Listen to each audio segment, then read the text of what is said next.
On day 1, I was laying in the sand. I stood up to find I was a person stranded on the beach of an ocean world. Whoa, this is a crazy place. I wonder who I am. It looks like maybe I'm a sailor who got stranded around here. But I didn't have time to think about who I was because a freaky-looking drowned came crawling out of the ocean and shambling towards me across the beach. Stay back, I don't want any trouble.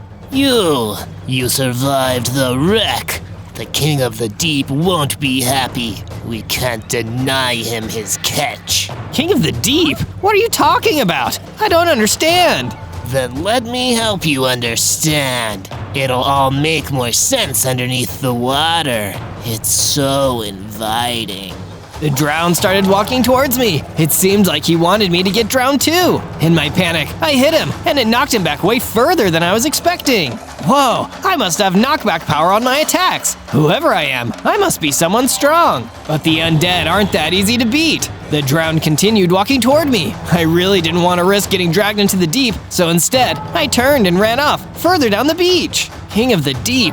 That guy sounds like trouble, especially if he's in the business of wrecking boats and drowning people. Didn't have long to mull over the details. As I was making my way across the beach, I was suddenly attacked by a vicious husk who looked intent on doing me harm. This time, rather than try to fight, I decided to just run away. I had too few hearts to risk losing them like this. Eventually, I found a shady patch where I could sit down and rest for the night. Hopefully, nothing would attack me there. King of the Deep. I hope I don't run into that guy. On day 2, I got up and got to work. If I was a sailor, I knew that I needed to be practical and no nonsense. It was time to get out there and make myself some tools. It didn't take me long to find a good clutch of palm trees on the beach, which I used my powerful punches to knock them down and turn the wood into a basic wooden pickaxe. I used my wooden pickaxe to mine enough stone for my first set of stone gear. A stone sword, axe, pickaxe, and shovel. Not a bad start. While exploring the beach, I came upon a stranded toolsmith. Somehow, he looked strangely familiar, so I approached him. Zozo, so good to see you. I was worried for a while that I was the only one who survived the wreck. Those tides were brutal. Oh, so this must have been one of my fellow sailors. Truth be told, I don't remember much of what happened. That's not surprising. I think I remember seeing you take a nasty bump to the head while we were all scrambling around. That's probably why your recollection is a bit fuzzy. Explains a lot. I'm starving too. Do you have any food? Sure, take some of these rations. He gave me some food, which I quickly ate to replenish my hunger bar. Finally, things were looking up for me. Do you know anything about this King of the Deep guy? His goons are already giving me trouble, and I figure he's got something to do with the big crash. Your guess is as good as mine, pal, but if you do find him, give him one in the face for me. On day 3, I went off in search of a decent place to build myself a basic base. I've always wanted a beachside property. I just never expected it to happen under such weird circumstances. I cut down some more palm trees and started building myself a nice wooden shack on the beach. It wasn't very defensible yet, but at this stage, I really only needed somewhere cozy to get myself out from under the beach's blistering hot sun. I took a break for a while and looked out over the vast ocean. The ocean that I somehow knew covered most of the planet. And somewhere out there in all that water, the King of the Deep was waiting. I need to get off this planet as soon as possible, before things get dangerous. And as if on cue, a vicious Vex emerged in the distance and came running at me. In sheer panic, I pulled out my stone sword and fought for my life. By the time the fight was done, only I remained. The battle with the Vex gave me enough XP to level up and get bigger and stronger. With 15 hearts and a new enchantment, the Frostwalker, which lets me walk on water by freezing it under my feet. At least I can handle myself. That's a plus in this crazy ocean world. For the rest of the day, I worked on my beachside shack. At least one part of this new situation could be nice and relaxing. From day 4 to day 5, I continued gathering materials to expand my shack. There were thankfully a decent number of trees that I could cut down for wood. I'd just finished collecting a bunch of wood when suddenly I saw a hauntingly familiar sight. It was the drowned I'd seen early on, walking right towards me. Oh no, not you again! Do you fear the water, Zozo? If you do, then I'm sorry to say, you may be on the wrong planet. You don't have to tell me that! The king awaits your attendance, Zozo. You shouldn't be afraid. Things are much better down where it's wetter. I'll take you to him.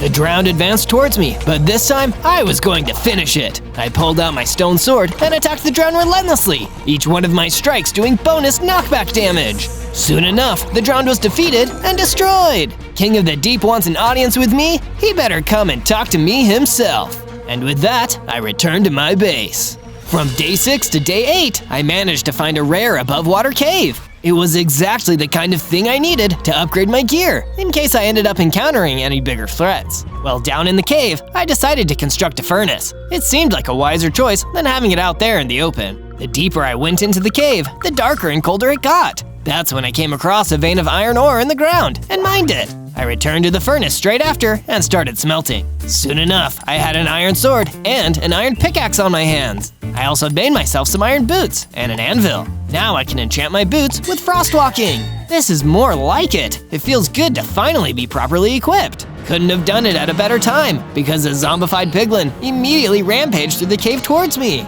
Luckily, with my iron sword, it wasn't difficult to deal with the zombified piglin and move on, feeling more confident than ever. From day 9 to day 10, I decided I needed some stone, so I ventured out across the Dead Sea, where there were huge stone structures. This will be the perfect place to mine some consequence-free stone for expanding my base without tearing up the whole beach. With my Frostwalker powers, I walked across the surface of the sea, and I used my iron pickaxe to start cutting stone from the structures. I collected a fair bit of stone when I turned to start heading back, but I suddenly got a terrible feeling. And the reason for that terrible feeling became obvious when I saw a terrifying water elemental rising from the water. Oh no, I think I know who you are. Yes, I'm glad that you recognize my energy, dear Zozo, as I recognize yours. I am His Highness, the King of the Deep.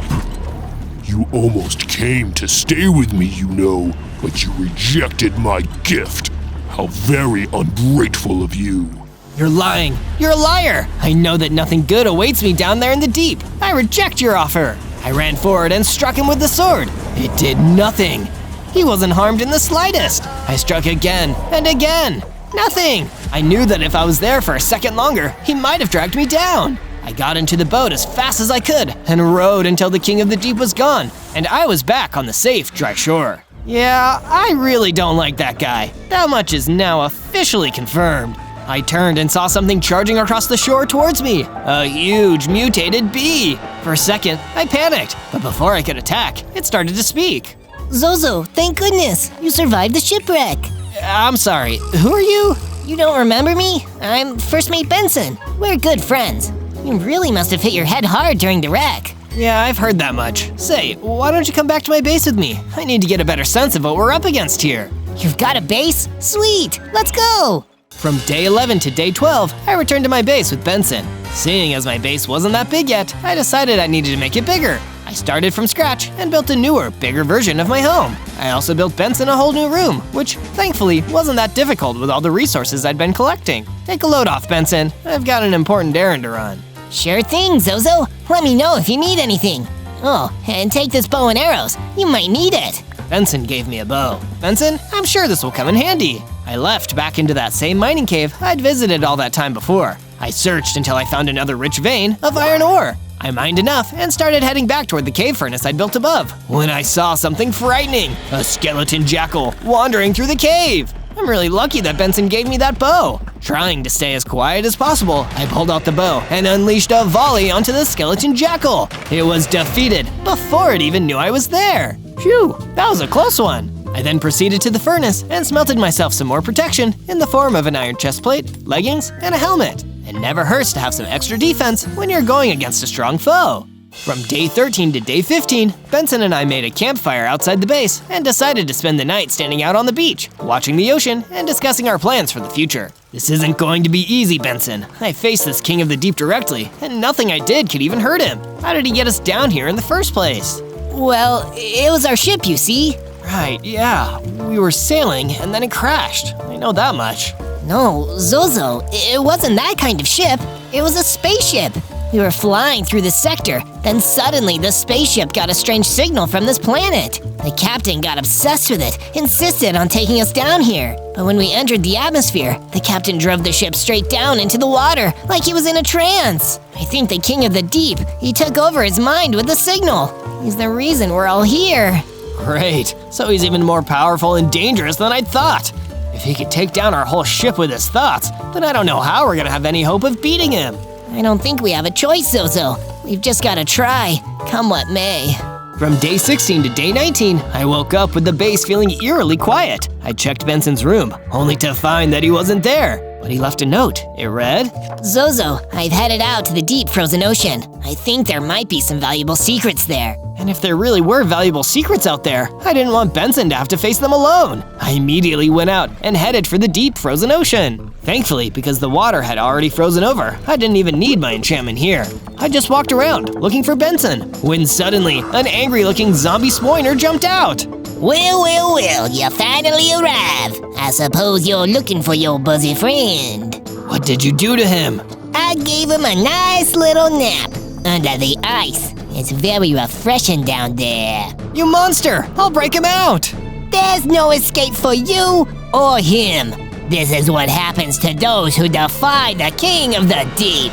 The zombie spoiner attacked me, but I had no time for his ridiculousness today. I ran in with my iron sword and destroyed him as quickly as I could. My true priority was saving Benson. As I walked, I saw something under the ice. It was Benson. I took my iron pickaxe and smashed some of the ice over the water. That's when Benson, thankfully alive, floated up and jumped out of the water. Zozo, you saved my life. How could I ever repay you? By staying alive and staying safe from now on. Head back to the base. I'm gonna look around for a while longer. Will do, Zozo. Benson left, and I continued my search across the icy surface of the deep frozen ocean. During my search, I encountered a few husks that were easy enough to dispatch, but didn't find any useful information. Just when I was about to give up, though, a strange figure emerged. It was the King Pig. You seek to defeat the king of the deep. What? How did you… I know many things, my son. If you wish to defeat the king, you will need to obtain the Shield of the Deep. It is the only way. But how can I find… Some answers you must discover for yourself. Good luck on your quest, Zozo. Before I could say another word, the King Pig disappeared just as quickly and strangely as he'd arrived. From day 20 to day 22, I returned to my base, only to see a couple of husks wandering across the beach, looking for new victims. This beach has a major husk problem. I guess it's up to me to solve it. I used my bow to pick the husks off from a distance without the risk of engaging directly. I didn't want to risk losing any more hearts without a good reason. Once the husks were gone, I returned to my base and found First Mate Benson waiting for me. Zozo! I have some good news for you. While you were gone, I've been working on a statue. Something that I figured would motivate us to do our best, you know? You always said that motivation is extremely important. A statue, huh? I'll go take a look at it. Be right back. I went to investigate behind my base and saw that Benson had made some amazing progress on the statue already. It was truly a sight to see. I'm feeling more inspired already. Can you guess what the statue is gonna be yet? If you can, tell me down in the comments, and be sure to subscribe and hit the bell if you want more Minecraft adventures from Zozo. From day 23 to day 26, I was hanging out at my base when suddenly a group of nasty-looking drowned approached me. The rest of the group stood back while one stepped forward to talk to me. The king of the deep awaits your visit. He grows impatient, Zozo. Well, he should come up here and tell me that himself. Get away from my base. Why waste your time up on the land? Water is inevitable. The tide washes away all eventually. Why not just give up? Let the ocean current carry you down to your fate. Stop saying creepy stuff. I'm getting sick of it. I pulled out my bow and fired at the drowned, taking them out one by one. It took a little while, but luckily with my bow, I was able to attack them without getting too close. The last thing I wanted was for them to grab me and drag me down into the water. When all the drowned were defeated, I noticed that one of them dropped something. I went to get a closer look, and it was spears. Wow, these will be great for fighting if anyone else attacks me. Now I've got to test them out. To try out my new spears, I headed out to the Dead Sea in search of some mobs I could fight. I didn't find any, but I did practice throwing my spears anyway, and I got pretty good at it. While I was practicing, a fisherman came up to me. Are you Zozo? I sure am. Wait, you're not with the King of the Deep, are you? No, matey. I'm trying to hide from him. He wants me brought in as a prisoner. Do you know a safe place where I could stay? I sure do. I brought the fisherman back to my base with me, and I built him a room so he'd have a comfortable place to sleep. Thank you. What a lovely room. Quite cozy, but I will not complain. Having a safe space to live means a lot. No problem. Hope you'll enjoy your stay. From day 27 to day 31, I started trying to figure out where I could find the Shield of the Deep. Hey, fisherman, have you ever heard of the Shield of the Deep? Shield of the Deep? Oh, Zozo, my lad, I've heard tell of that very shield. Legend has it, the shield is found in the darkest, coldest part of the ocean, far from the sun's light or the eyes of man. So like the deep frozen ocean then? Aye. Cool, I guess I'll go check it out. I traveled to the deep frozen ocean and looked for any signs of the shield. Brr, frozen is right. I tried to keep walking, but a piglin brute was blocking my path. Hey, excuse me, just trying to get by. If the shield you wish to see, then you will have to go through me. Well, okay, if you insist. I battled the piglin brute and managed to knock him down. I didn't destroy him, but I bought myself enough time to run by and get away. From day 32 to day 35, I kept wandering through the deep frozen ocean. As I explored, I spotted a sea serpent taking a nap. I didn't want to wake him up, but there wasn't anyone else to ask. Sorry to bother you, but do you know where I can find the Shield of the Deep? No, sorry. I don't know her. No, it's not a person. A shield. Like, you know, a shield for fighting? Shield? No, still don't know it. That's okay. I'll keep looking. I left the sea serpent and carried on exploring the area. Looking for something, Zozo? The King of the Deep suddenly appeared. I tried to fight the King of the Deep, but he was still way too strong. If I try to keep this up, there's no way I'll make it. All I could do was turn and run until the king was out of sight. On the way, I ran into the sea serpent again. Was that the King of the Deep? We both need to get out of here. Follow me. With that, I ran off as the sea serpent slithered with me. Can I stay with you for a while, though? Now that guy knows where I live, I'm scared he'll come back. Sure, come back to my base. From day 36 to day 39, the sea serpent and I headed back to the base. Once we were there, I built a room for him to stay in. After I finished, he came to talk to me. Wait a second. Did you ask me something about the Shield of the Deep? I remember it now. I was pretty sleepy before. My memory wasn't great. But my grandma used to talk about some kind of special shield. I think it may be the one that you're looking for. There's a clue waiting in the frozen ocean. That's what Mima always used to say. Oh, that's great. Thank you. No problem. Oh, also, I saw that statue you've got going on. I added a bit to it. Can you take a look and make sure I got it right? I followed the sea serpent to the statue, and it was really starting to look great. You did an awesome job. From day 40 to day 43, I wanted to find a way to upgrade my weapons and armor. I decided to ask the fisherman for some advice. Any idea where I can find some upgrades? Zozo, me boy, you came to the right place. I've learned more about upgrades than there are fish in the sea, and thankfully for my job security, that's a lot. You can find some upgrade materials in yonder cave. Well, I don't know what a yonder is, but I do know of a cave. Thanks. I headed to the cave, but the entrance was blocked by a gorgon. I had to think fast to take it down, but with the use of my spears, I was able to defeat it. Inside the cave, I found diamonds. Tons of them. Perfect, that fisherman was right. I took the diamonds back to my base and used them to craft a diamond pickaxe and a diamond sword. Now I feel like I'm ready for just about anything. From day 44 to day 49, I took my new diamond weapons and headed to the frozen ocean. Let's see if I can find that clue Mima Sea Serpent was talking about. As I was walking, I was ambushed by a dread knight. He was really strong, but my diamond sword was stronger. With some careful dodging and a few swipes of my sword, I managed to beat him. But before I could get back to looking for clues, I heard a voice. Help! Someone help! I followed the sound and saw a black hippogriff surrounded by husks. Oh no, I'll save you! I rushed at the husks and slayed them one by one with my trusty diamond sword. Thank you, stranger! I thought I for sure was a goner! I'm Zozo. There, I'm not a stranger anymore. I'm Hilly the hippogriff. What brings you to these parts? I'm looking for the Shield of the Deep. Oh goodness, are you trying to take on the King of the Deep? Legend has it's the only shield that can protect against him. I am. I may have an idea of how to find it. There's a wise old ice dragon nearby. He can point us in the right direction. From day 50 to day 53, I followed Hilly to the domain of the ice dragon. As we traveled there, the piglin brute from before jumped in front of us. So, it appears we meet again. It's time for you to meet your end. Geez, not this guy. But this time, with my new upgraded sword, I was strong enough to defeat him for good. Let's find that dragon. We explored for a while and then came to a house with an old ice dragon sitting out in front. Oh, visitors. Don't get many visitors these days. Hi, I'm Zozo. I heard you might know where I can find the Shield of the Deep. Oh, yes, the shield.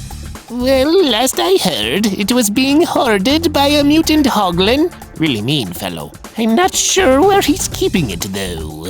Mutant hoglin? That's more than I knew before. Thanks for your help.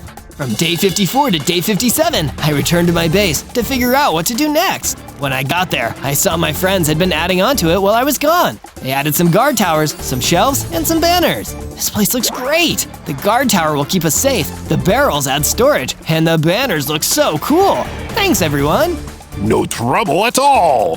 While I was checking everything out, the mutated bee came up to me. Zozo, can you help me destroy the Dread Scuttler? She's causing so much turmoil and trouble, and I'm scared she won't stop unless a hero stops her for good. I'm on it. The Dread Scuttler was pretty close by, so it didn't take me long to find her. Luckily for me, she didn't stand much of a chance against my spear. After I was done, I went back to the base. She won't bother anyone anymore. Thank you. I made this for you while you were gone, as a thanks. Wow, a diamond helmet. This will go great with my sword. Thank you. From day 58 to day 62, I was woken up by the mutated bead. Zozo, sorry to wake you, but come look. We've been working on the statue. I followed the bee to check out the progress everyone had made. This looks great. I can't wait to see it when it's done. While I was checking out the statue, I heard a noise behind me. I turned around, and there was a huge swarm of drowned surrounding my base. Oh no, get out of here. Not until you join us, until you take your rightful place. No use fighting the tide, Zozo.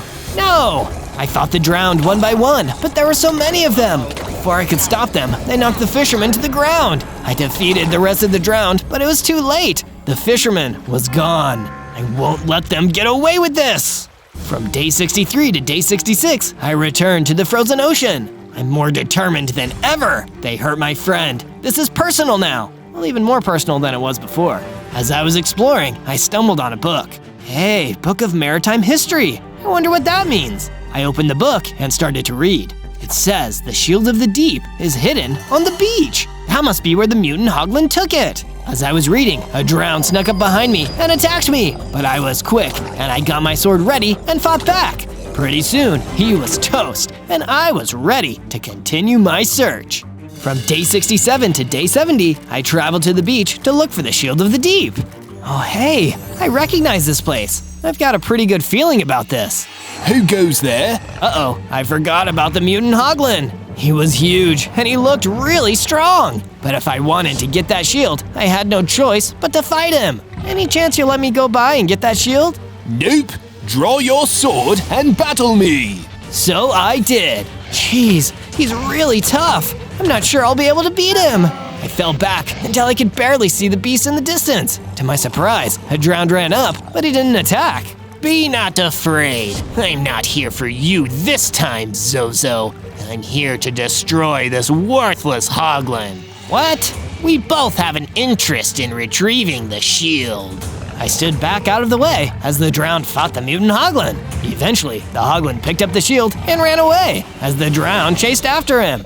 Well, that was interesting. From day 71 to day 74, I headed to the mutant hoglin's beach base to find that shield. But when I got there, I didn't see anything except for a note on the ground. Hey, what's this say? I picked it up. It says, "Foolish little Zozo, you can't outmaneuver the king of the deep. The shield is mine, and you will never get your filthy surface-dwelling hands on it. That's so rude, not to mention evil." I left the base. From day 75 to day 78, I headed back to my base to come up with the new plan. If I can't get the shield, what am I gonna do? When I got back to the base, I saw my friends waiting for me. Boy, am I glad to see you. The sea serpent approached me. We made some improvements. Check it out. We added an armory. And Then, Private Benson came over. And I made us a lowrider pool. That's a nice ride. Really awesome. Thank you guys. But it wasn't just friendly faces, sadly. Come out and face me, Vandal! The mutant Hoglin had followed me home. This time, I have to defeat him. I drew my sword and attacked. It was a pretty close call, but after a hard fight, I was finally able to beat him. I felt myself getting stronger. My hearts increased to 40, and I gained an ability, an ice blast that fired freezing blasts at my enemies. This is awesome! Hey, look at this! There was a note that the mutant Hoglin dropped. It says Dead Sea. I'll go check it out. From day 79 to day 84, I traveled to the Dead Sea to look for anything important that I didn't notice the first time. Let's see what I can find. As I was looking around, I spotted an ice dragon. Hi, are you the same ice dragon I met before? Don't think so. I've never seen you. But is there any chance you're here looking for a way to defeat the King of the Deep? I am. Me too. Let's work together. I've heard he's got a base somewhere on the beach, but I need help finding a map to it. Come with me. Okay. I joined the new ice dragon in exploring, but I wasn't sure what we were looking for. I walked ahead of him when I suddenly heard a noise behind me. I turned and saw the ice dragon getting ready to attack me. Hey, what gives? I tricked you. I'm working with the King of the Deep, you fool. Oh no! What he didn't count on was my new strength and my ice blast. Before long, I was able to defeat him. Can't believe that guy tried to trick me, but at least I have some more information.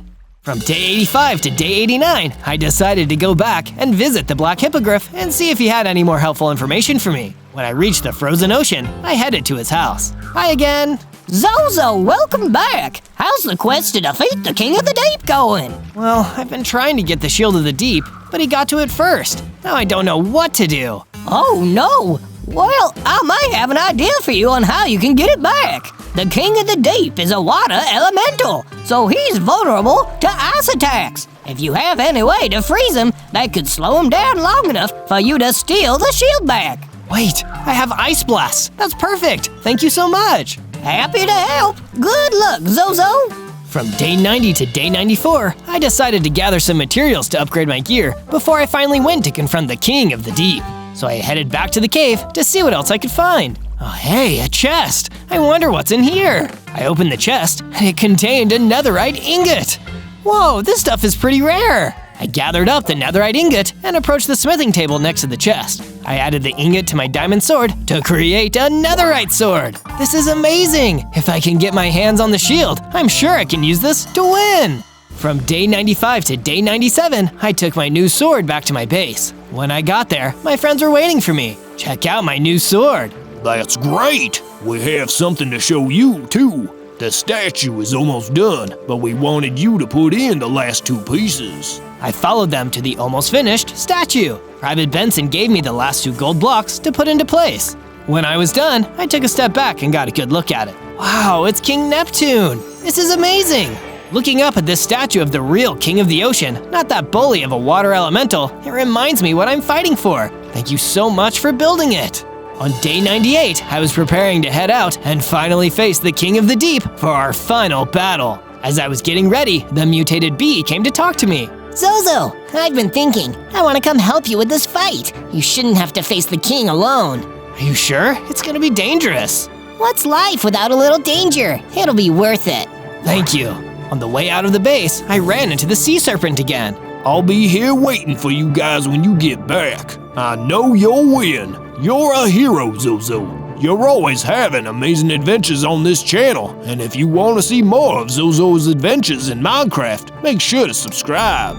Thank you, that really means a lot. On day 99, the mutated bee and I traveled to the King of the Deep's base on the beach. There were a lot of husks guarding the entrance, but the mutated bee kept them busy while I ran inside. There were more husks inside the base, but I was ready for them. I blasted them with my ice blast and fought them with my netherite sword. Gotta keep going and find that shield. It must be in here somewhere.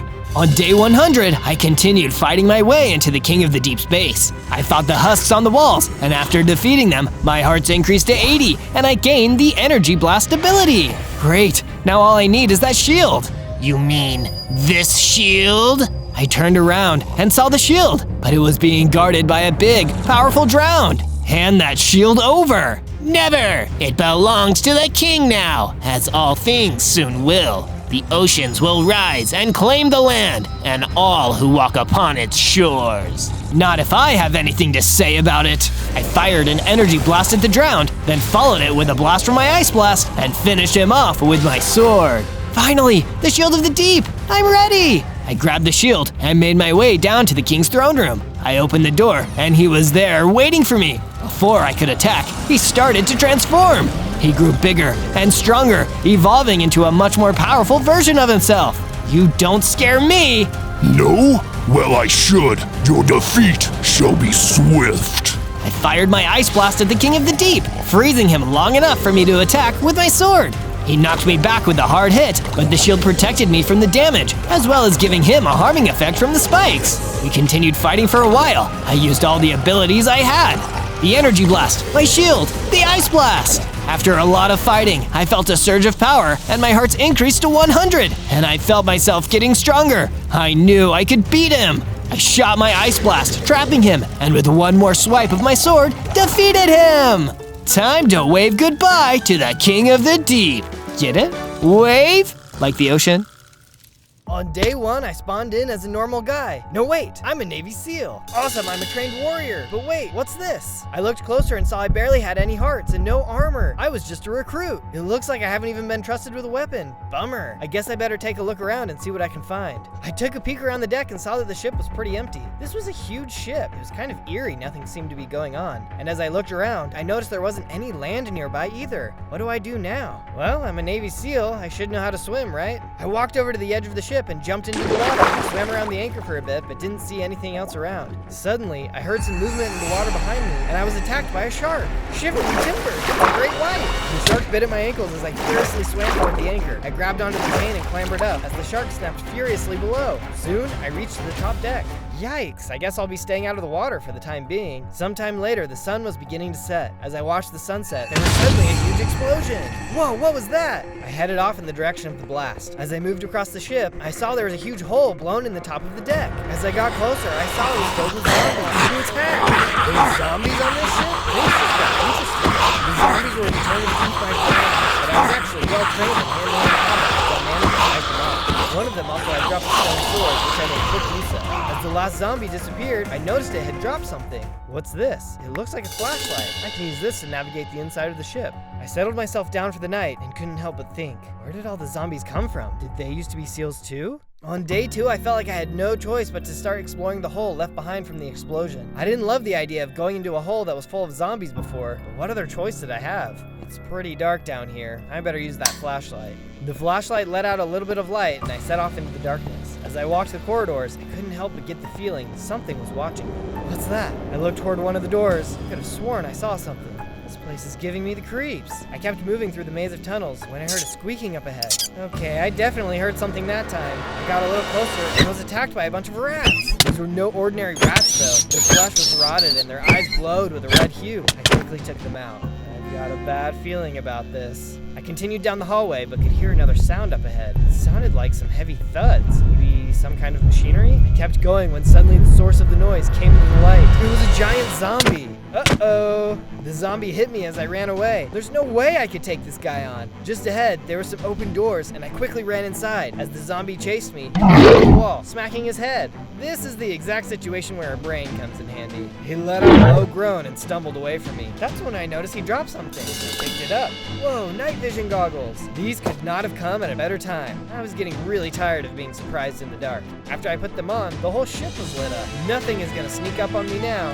On day 3, the zombie threat had left, so I decided to do some more exploring. My new night vision goggles had made things much easier. As I ran through the hallways, I tried to open different doors, but everything was locked. This is gonna be a tough 100 days if I can't get into anything. I continued through the maze until finally I found a door that was open. When I entered the room, I saw it was full of storage. Amazing! I hope I can find some good loot in here. I began rummaging through the boxes and saw that there were a ton of building supplies. I kept looking and soon came across a whole stash of food. I can't believe my luck. All this food looks good to eat too. I stuffed my pockets full. Who knows if there was any other food aboard? I managed to find another container full as well. Soon I had gone through all of the boxes except for one big one. I jumped up and was surprised to see what was inside. Hey, who are you? You're not a zombie. No, and neither are you. Who are you? My name is Marcus, but my friends call me Switchblade. Well, they used to call me that, I suppose. Yeah, what's going on around here? All I know is there was some kind of zombie infection that spread through the whole ship. I got separated from another group of sailors who were headed for the wrecks. They might still be alive. We decided we'd go look for more survivors, but first, we needed to get to the flight deck and regroup. On days 4 to 5, Switchblade and I had made it back to the top of the ship. Using the materials I had gathered in the supply room, I started putting together a simple base. Nowhere on the base was 100% safe, but at least here, we could be near the edge, and we knew zombies wouldn't be able to attack during the day. Once the tent was set up, I got to work on the inside, filling it with all of the crafting tables we need, along with some beds for us to sleep in for the night. As a final safety measure, I put up a fence across the ship, so that even at night, zombies wouldn't be able to sneak up on us. When it was all done, Switchblade came and took a look. Nice work, Zozo. This base is top-notch. With the base complete, I headed over to the crafting table and made a set of stone tools. I couldn't get through any of the doors, but maybe with some tools I could just break through the walls. With my new set of stone tools, I headed over to the ship wall and tried swinging my pickaxe. Not even a dent. I tried a few surfaces, but no luck. At the very least, I now had some tools in case of an emergency. That night, I headed outside with my goggles on to see if the zombies would give us any issues. Looks like they're keeping their distance. This should be a safe place for us to work out of. On days 6 to 8, Switchblade met me inside the tent to discuss our next move. Well, it's not the most detailed map, but take a look at this. Switchblade threw the map up on the wall. He was right. It's a good thing you chose the military and not art school. This should give you an idea of how to get to the bunk area, where I believe the other sailors had headed. There's no guarantee anyone is there, but more sailors is an invaluable asset at this juncture. I agreed, and so I headed out of the tent and into the hole. Using Switchblade's map as a guide, I made my way down a corridor I didn't notice before. By following that, I came across a staircase that took me even deeper into the ship. I can't help but have a sinking feeling about this. I reached the bottom and started moving ahead through the darkness. I could hear some shuffling up ahead. There was a small group of cave spiders. Spiders, 12 o'clock! I charged forward with my sword in hand and started hacking away. The spiders managed to land a few hits, but it wasn't anything I couldn't handle. Soon enough, the small group was all destroyed. Time to get to those sailors. I pushed just a little farther ahead and came across the door. I tried to push it open, but it didn't budge. I had no idea if zombies were nearby, so I gave the door a small tap. Psst, hey, is anyone in there? No response. Maybe I was being too quiet. I raised my voice a little more. Can anyone hear me? Do you copy? Is there anyone inside? This time I thought I heard a little bit of movement inside, but nobody was responding. Looks like I've only got one more option. I started banging on the door. Hey, wake up! Your buddy Switchblade sent me. The door flew open. Man, have you lost your mind? Don't you know there's zombies around? I was trying to be quiet, but no one was answering. We thought you were a zombie trying to sniff us out. You wouldn't have been the first, you know. I get that. I'm sorry. So, who are you guys? We're from Switchblade's crew. I'm actually the first mate on the ship. I suppose I'm the acting commander of the ship as well. If you're the acting commander, that means something must have happened to the captain. I'm sorry for your loss. I am too, although I don't know if I would call it a loss. The captain is technically still alive. You mean he's a zombie? Yeah. Before this all happened, we spotted a mysterious island offshore. The captain went to explore and returned with this mysterious artifact. That very night, a zombie outbreak occurred and we ran down here. That's awful. Well, maybe we can figure out how to stop everything. Do you have any more information about the captain that can help? Yes, well, he is a zombie. He's not quite as far gone as the rest of them. In fact, I think the secret... But before he could shoot out secret, the zombie appeared over his shoulder and killed him. He had forgotten to lock the door. The zombie horde came pouring into the room, and I did my best to fight them off with my sword. I shouted in fear as the zombies kept trying to rip us to pieces. Luckily, I was pretty good at fighting these guys, and I was able to take them all out. We better hurry and get out of here, guys. There could be more on the way. We took off running and headed back up towards the base. On days 9 through 10, I emerged from the boat with the 2 sailors. We were all still processing the loss of the first mate, but we had to focus on our own safety. I wonder what the first mate was going to tell us. We soon arrived back at the base, and I got right to work building them a tent of their own. They had mentioned having a background in medicine, so I decided to set them up in their own medical tent. We didn't have too much in medical supplies yet, but seeing the base double in size was giving me hope. We all felt like we could use a little bit of hope, so I offered to make a statue that could serve as inspiration to us all. There was a certain Navy SEAL I had read about that I found particularly inspiring. The interesting thing about him was that he wasn't from the past, he was actually from the future. After a bit, I was running low on supplies, so I stopped for the time being. Any guesses on who you think I'm building? Let me know in the comments. On days 11 to 13, I woke to a strange noise. Is that barking? Something doesn't sound quite right about it. Down in the water, I could see a seal, and it was being chased by the shark from earlier. Can someone give me a hand down here? The seal can talk. That's interesting. Let's see if I've got anything that can help. I ran back to my tent and opened up one of the crates. Inside was a collection of rocks. I grabbed a handful and ran back over to the edge of the boat. Hey shark, suck on this. I started chucking rocks down into the water and managed to hit the shark a few times. He kept chasing the seal around, but I could tell it was bothering him. Eventually, it was enough to let the seal get away. Hey, climb on up! The seal swam up to the anchor and ascended the chain. When he reached the top, he plopped down in exhaustion. Oh, thank you. You really saved my life. No problem. Gotta look after my fellow seals after all. Oh, because you're also a seal. I get it. Why was that shark chasing you anyway? I have no idea. He's hungry, I guess. But have you seen what's going on under your ship? There's something down there that I think would blow your mind. What do you mean? There's this massive rocky column coming out of the earth and into your ship. I've never seen anything like it before. You should go down there and take a look. I'd love to, but I don't think I can just do that. I'm gonna need some scuba equipment to get down there. Suit yourself. I headed over to the other sailors and let them know what I had learned. They were just as confused as I was, but let me know there was an equipment room back down on the ship that should have the scuba gear I'm looking for. They also gave me a stash of iron they had collected. Thanks guys, this will be helpful for sure. I headed over to the crafting table and put together a new set of iron armor. I also took some time to make an iron sword. If I was heading back into the boat, I needed all the help I could get. On days 14 to 15, I took my new gear and headed back down into the ship. I always had a pit in my stomach when I went down here, but there's no way I'd be able to survive out here without searching for answers. After a little bit of exploring, I could hear something up ahead. More spiders! Disgusting! I leapt into battle with my new iron sword and started hacking and slashing. With each kill, the spider shriveled and faded away. As I cut my way through the spiders, I noticed there was a group of zombie rats watching too. Come and get some! The spiders had all been destroyed, but I guess the rats were feeling a little intimidated. They all ran away in fear. Yeah, that's what I thought. I pushed forward through the dark tunnels and eventually reached the dive room. Awesome! Now I can snag some scuba gear. I opened the door and saw the giant mutant zombie from earlier was inside. What the heck? How did you get here? The zombie wasted no time attacking me. The rope was on him though. This time, I was prepared. How do you like me now? I bobbed and weaved as he tried to hit me with shockwaves and pound me in the earth. I was doing well, but this guy packed a punch. I still only had 5 hearts. My new gear and experience was still too much for him though. He came out victorious. Not so tough anymore, are you? With the adrenaline still pumping through my veins, I felt an extra surge of energy and was promoted to the rank of seaman. And check it out, now I have 10 hearts. Feeling stronger than ever, I took a look around the room. Hanging up was a full scuba suit, so I grabbed each piece and placed it in my inventory. Then I saw something laying in the corner of the room. Awesome, a harpoon gun. Now I can protect myself from any underwater threats I come across. I checked the nearby crates and saw they were full of harpoons. I gathered them all up and headed back up to the flight deck. On day 16 to 19, I had arrived back on the flight deck, and I noticed that the seal was still there. Hey, how's it going? To be honest, not great. That shark is still down there, and I don't think I'm going to be able to get away from him. I was hoping I could stay here for a bit. Yeah, that should be fine. But you do know this ship is infested with zombies, right? I'll take zombies over sharks any day. Okay, but what about water? Don't you need it, at least a little bit? I do. I was hoping you might have an idea about that. You know what? I think I do. Hang tight and let me get something set up. I grabbed some building supplies and started working on a tent for the seal to stay in. Once I got the outside set up, I got to work making him a tank to live in. This way he'll have some water he can easily access, even though he's not in the ocean. Once that was finished, I headed over to do some more work on the statue. I managed to get a decent amount done, but still had a long way to go. There was certainly a good shape taking place, but can you tell what it is yet? On days 20 to 22, I headed into my tent to get geared up. I grabbed my scuba gear off the armor rack and put it on. Then I opened up the nearby crate and took out my harpoon gun and harpoons. I know that shark is still out there, so I have to take him down before I can even start looking at that column the seal mentioned. But before I jump in, could you help me out? Over 40,000 of you have joined the Zozo Navy, and we'd love to have even more join up with us for even bigger adventures. So hit the subscribe button and let's do this. I put on my scuba helmet and got ready to jump over the edge of the boat. Here goes nothing. On days 23 to 26, I got a running start and leapt off the side of the boat, landing just below. Alright, let's find this shark and take him out. With my harpoon gun in hand, I swam out from the boat, scanning the scenery for a glimpse of the aquatic monster. I swam and swam, but nothing.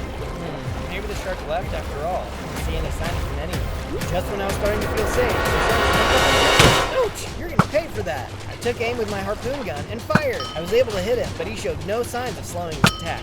Oh man, I'm really starting to feel out of my element down here. The fight was intense. I kept firing my harpoons as the shark kept trying to take chunks out of my arm. Our fight had moved under the boat, and suddenly the shark got a hold of me and started pulling me deeper and deeper. If I'm going down, I'm taking you with me. As the shark pulled me deeper and deeper, I hit him with harpoons.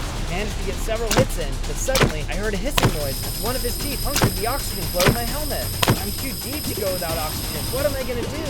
I had an idea. If I could time this right, I could ignite the oxygen coming from my helmet and use it like a grenade. Catch this! Threw my helmet and it exploded on impact, killing the shark. There was no time to celebrate though. I couldn't hold my breath forever. I looked around and saw a cave nearby. Maybe there's an air pocket. I swam as my oxygen levels continued to drop, bursting through the wall of water onto dry ground. Phew, that was way too close. But what am I supposed to do now? On days 27 to 29, I decided my only option was to head deeper into the cave and see what I could find. What I saw next was totally unexpected. Is that an octopus? Sitting at the bottom of the cave was a giant octopus. As I got closer, he started talking to me. Hello there. Can't help but think you're a little lost. That's one way of putting it. Do you know a way back up to the surface? There's only one way, which is back the way you came. Your breathing is the problem, right? All you need is the scuba mask I have. It will give you all the oxygen you need. Great. So, can I have it? Yes, Okay, perfect. Thanks. Are you going to give it to me? I will. Help me first. You should have just said that in the first place. What can I do to help? My wife was kidnapped by a horrible giant squid, and I need someone to rescue her. He's hiding out in a sunken pirate ship. I need you to take him out. Don't ask him any questions. He will try to kill you. Okay, I can probably manage that, except for one big problem. What's that? I can't breathe underwater. Oh, yes, that's simple. As you swim toward the ship, you'll see some clams lying along the seafloor. Give them a knock with your fist, and they'll let out oxygen bubbles. You now need to breathe. I really hope you're right about that. I started making my way out of the cave, but stopped to mine all the various ores. That way I'd have more supplies for later. Once I had collected as much as I could, I left the cave and started swimming in the direction of the pirate ship. As my oxygen levels started to run low, I swam up to a clam and gave it a tap. Sure enough, a stream of bubbles came out. Okay, looks like he was right. They didn't teach me that one in SEAL training. As I was starting to swim away, though, I felt something brush along my back. It was a school of piranhas. Get your teethy grins away from me. I was so distracted by the fight, I nearly ran out of oxygen and drowned. Luckily, I was able to hit the clam before it was too late. At long last, I managed to fillet the rest of the fish. Now it's exhausting and it's getting late. I should try and find a cave to rest in. I swam a little further and soon saw a cave along the seafloor. I swam in and saw it had a nice pocket of air. The cave was also full of resources, so I made sure to grab those before settling in for the night. On days 30 to 35, I left the cave and continued to search for the pirate ship, grabbing oxygen from clams along the way. I soon found myself in a colorful coral reef, and eventually saw the pirate ship lodged in the middle. I swam up to the ship and started to take a look around. As far as I could tell, the ship looked deserted. Might as well check the chests for anything good. I opened the crates and found some gold and gunpowder. One of the crates even had an enchanted infinity book inside. Just then, I saw something moving on the other side of the boat. It was the giant squid! Get away from my ship! Oh, someone thinks they're a real tough guy. I swam over to the squid as he hit me with his tentacles, knocking me back. Why'd you kidnap an innocent octopus's wife? The giant squid stopped fighting. Kidnap?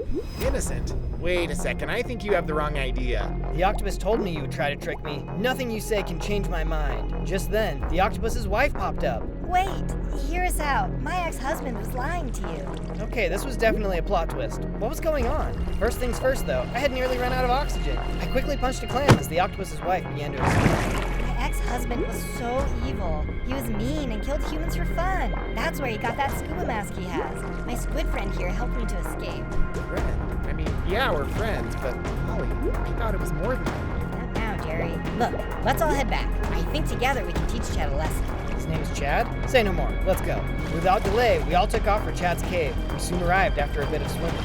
I'll go in there and draw him out, and you guys can do your thing. I made my way back inside the cave and talked to Chad. Good news, your wife is just outside and is waiting for you. Oh, goody. Well done, well done. I sure hope that nasty secret. As we swam out of the cave, Jerry was waiting for me. You've messed with her for the last time.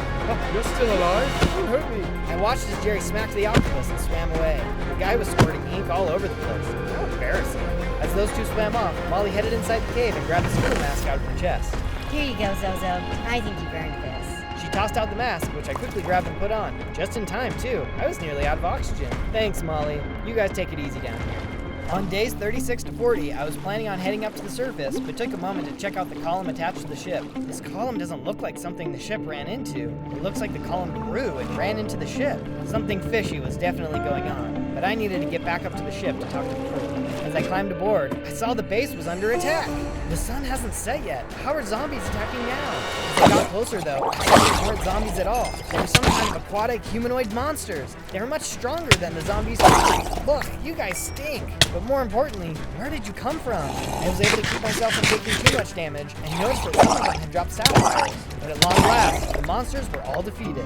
I went and took a closer look at the fence and saw they had broken right through. Looks like we've got some work to do. But before then, I had to get out of the scuba suit. I hung the suit back up and stashed the loot I had found at the base. The next day had rolled around and I decided to upgrade my gear, just in case the monsters tried to attack again. I quickly smelted down all the iron I collected, then used that iron to make an anvil. I placed the anvil down, then used the infinity enchantment I had found to enchant my harpoon gun. Now I'll have unlimited ammo. Next up, I had an idea for what I wanted to make with the sapphires the monsters had dropped. I grabbed a hammer and used it to shape the sapphires into a blade. With my gear upgraded, I headed over to talk to Switchblade about how things had been going and fill him in on what I had discovered. It's been rough, to be honest. We had been fighting off wave after wave of monsters. It's a good thing you showed up when you did, because we didn't think we were going to make it. I'm just glad everyone is okay. So what are you thinking for our next move? Switchblade led me outside. Well, as you can see, they were able to break right through our wooden fence. Our best bet is to upgrade the wall, and we'll do well to get a proper HQ set up. Sounds like a plan. Let's gather some supplies and get right to it. On days 41 to 43, we had finished gathering the supplies we needed, so I started by tearing down one of the old planes on the deck. The new fence was going to be a bit bigger, so we'd need a little bit of extra room. The plane was soon cleared, and I got to work building a metal security fence across the deck. In addition to the fence, I also put up a guard tower so we could have some leverage on any attacking monsters. They would have a heck of a time getting through this. After I finished the fence, I got to work on the headquarters. Having a sturdy building to store and plan from was going to be much more reliable than something a horde of zombies could tear through in a matter of minutes. Once the exterior was complete, I went ahead and filled the inside with everything we were going to need. I decided to get to work on the next part of the statue. I only had a little bit of materials on hand, so I just did a little bit of work on the one side. Just as I was finishing up, I heard a loud crash outside. What in the world was that? I ran outside and took a look over the edge of the ship. A submarine had crashed into the side of the boat. Where did this come from? As I was looking down, the sub's hatch opened and a dazed officer stuck their head out. "Hello down there. Can we help you?" She looked around confused. I think so. She didn't seem like she was alright, so I quickly jumped off the side of the boat, swam over to the sub, and climbed aboard next to her. Where did you come from? Sorry, I'm a little frazzled. My name is Alice. I've been tracking this ship for weeks without rest. Funny enough, it wasn't until I fell asleep that I finally found it. Well, here, let's get on board and we can chat more. We jumped into the water and climbed up the boat. Once we were on the deck, we continued our conversation. So why were you tracking the ship? Some time ago, I was searching for an ancient artifact, the same one that the captain of the ship came into contact with recently. He beat me to it, but I don't think he understood what it was. I've been desperately trying to find this ship.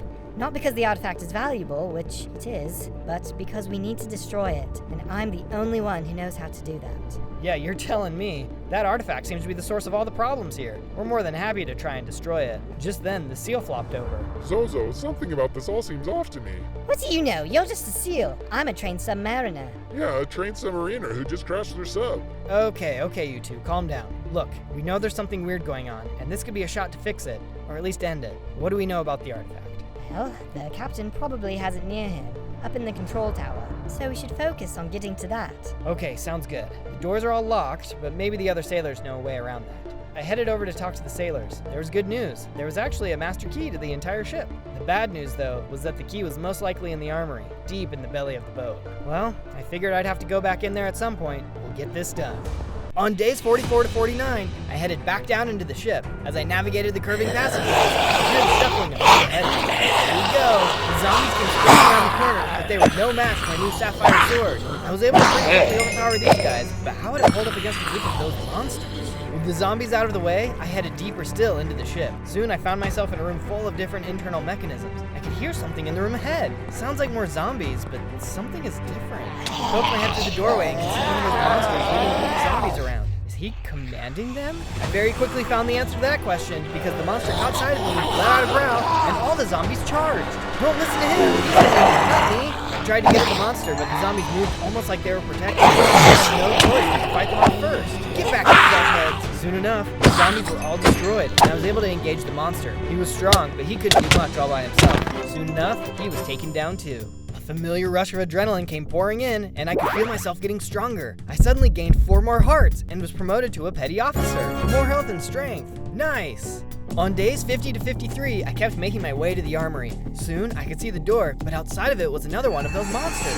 It was walking down the hallway behind a larger group. What are these guys doing? I should follow them and see where they're headed. I should probably give these guys a name too. I'll call them blobs. These blobs certainly seem to have some level of intelligence. They weren't like the zombies who would mindlessly attack anyone nearby. The blobs seemed to be up to something. I followed them through the winding hallways and even had some close calls. I think they may have suspected they were being followed, as I had to duck into a side room to avoid being detected at times. Feels like we've gone down several floors. We've got to be close to the bottom of the ship at this point. Soon enough, I followed them into a room and couldn't believe what I was seeing. There were several blobs roaming around, but more concerning were the cages hanging from the ceiling. There's sailors in some of those cages.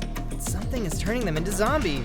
That something must have had to do with what I saw on the ground. There was a massive hole with pink goo dripping into it. This must be where the column meets the ship.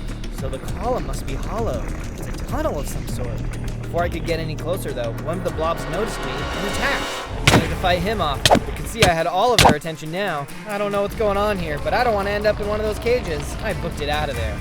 On days 54 to 57, I was running for my life. The blobs were hot on my tail, but I was starting to put distance between us. I'm not going to be your next experiment. I was a pretty speedy guy and was able to get away. Oh, what was I doing again?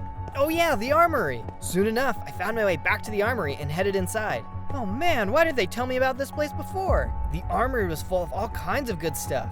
I walked up to the center table and took a look at everything. Glittering in the middle of the table was a brand new shotgun. Oh, now we're packing. The blobs won't want to meet me around a dark corner. The next thing I picked up was the master key. Now I'll be able to get into any part of the ship. I checked out some of the crates and managed to scrounge up some ammo for the shotgun. Then I took a look at the armor hanging up. Is this special ops gear? It is! I pulled it off the rack and put it on. With everything equipped, I saw that my armor was maxed out. Oh yeah, now I'm ready for a fight. After I had grabbed everything else I could, I headed out back to the flight deck. On days 58 to 62, I arrived back on the flight deck and went to talk to the SEAL about everything I had seen. Hey bud, you'll never guess what I found down there. Oh no, don't tell me. More monsters? Even worse, that column you saw is a tunnel of some kind, and they're turning the sailors into zombies. Just then, Alice walked up. They're probably just summoning an ancient god. Ancient god? What? Oh yes, the ancient artifact is like a beacon that calls to the disciples of the god Akuno to begin preparing for his arrival. You can't be serious. Oh, I am. By harvesting the souls of men, they give him the power to travel from his prison below, up and into our world. It's incredible. Incredible? Don't you mean horrible? Yes, it's horrible. By incredible, I just mean, like, insane. How do you know all of this anyway? Oh, I read about it in a book. I'm a very learned explorer. Right. I was going to have to keep my eye on Alice, but in the meantime, I thought it'd be best to get to work on the statue. If we couldn't stop Akuno from coming to this world, at least there'd be an intimidating statue he'll have to look at. Yeah, I'm not feeling too good about it at all, but at least the next phase of the statue was complete. On days 63 to 66, I decided to dive into the water and try to get more supplies for the statue. I swam deep and saw just what I was looking for. Perfect, I'll just collect these and be on my way. I took out my pickaxe and quickly mined up everything I was going to need. It was hard work mining underwater, but having a mask that let me breathe made everything much easier. Speaking of which, I should check in on Molly and Jerry. Maybe they noticed anything with the tunnel. As I swam near the cave, Jerry came swimming over and Molly came out to greet me. Hey guys, I was just checking in. Have you noticed anything weird about the tunnel over there? We were hoping you'd come by. We've been noticing some strange vibrations coming out of it. What's going on? Well, it's bad news, unfortunately. Apparently, there's an ancient god ritual in the works. There's an ancient artifact that we need to destroy to stop it, but I have no idea what I'm going to be up against. I think I know something that could help, actually. The pirate ship we were living in before had remnants of something that looked very similar to the tunnel here. I think it may have had something to do with why the boat sunk. Oh, no way! Yeah, and there were some books buried in the crates. I can't read, but maybe they will contain some helpful information. That's an awesome tip. I'll go take a look. I took off in the direction of the ship and arrived soon after. Before I head in there, though, have you hit the sub button yet? The more subs we have, the stronger our navy will be. On days 67 to 70, I swam down into the pirate ship and decided to take a look around. I grabbed some gold and gunpowder from the crates before opening a crate that contained the captain's journal. I opened it up and started to read. Day 75. We spotted an island full of zombies. Lost a lot of men fighting inside, but it was worth it, I think. This captain's crew had to fight zombies too. They must have been near the artifact. I'll keep reading. We found this strange, mysterious book. So the artifact must be a book. I'm not comfortable holding it, so I gave it to one of my mates. I couldn't believe what I was reading. But why did their boat sink? Did the blobs attack them too? I read on. Day 78. There is a submarine behind us. We're under attack, taking on water. A submarine took them out. I've got a sneaking suspicion I know who was driving it. I better get back to the ship. Alice knows more than she's letting us think. I swam out of the ship, but before I could get anywhere, I was attacked by Chad. I'll make you pay for tricking me.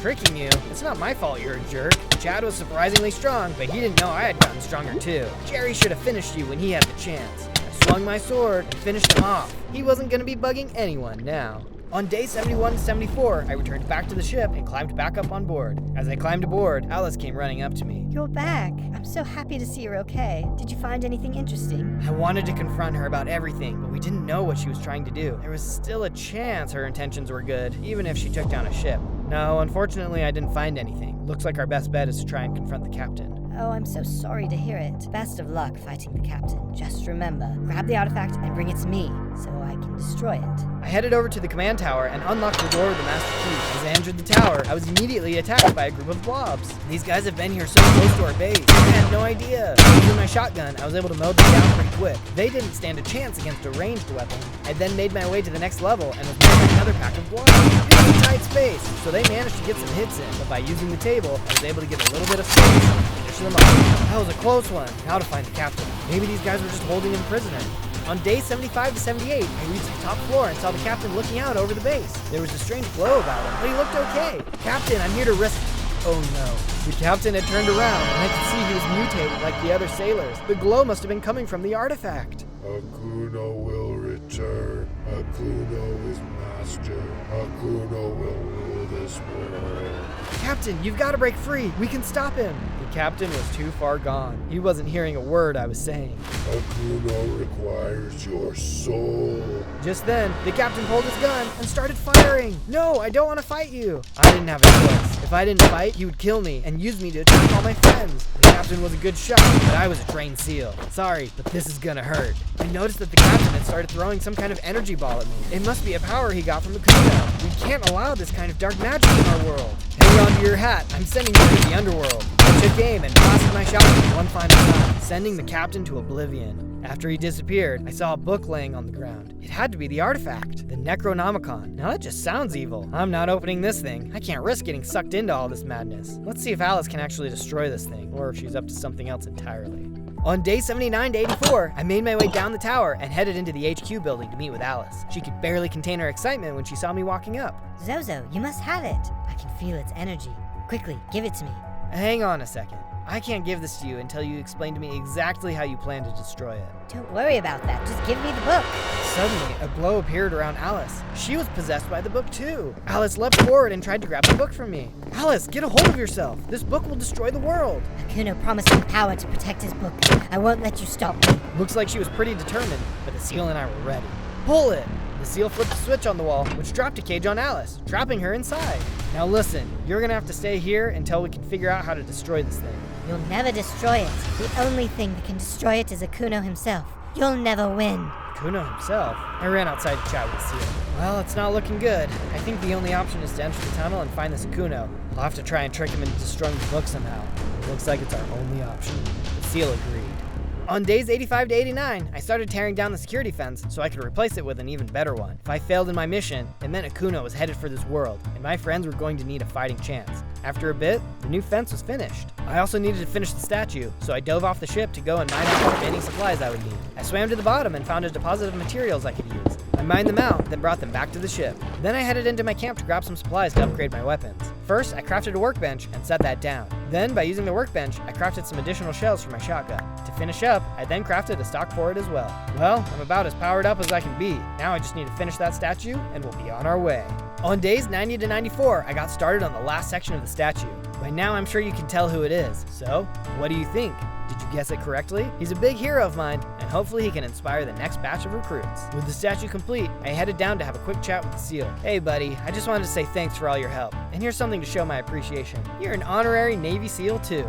On days 95 to 97, I headed out of the base, through the security tower, and made my way toward the hole. This could be the last time I ever see the light of day. I descended into the boat and started making my way through the ship corridors, and was immediately attacked by zombies and blobs.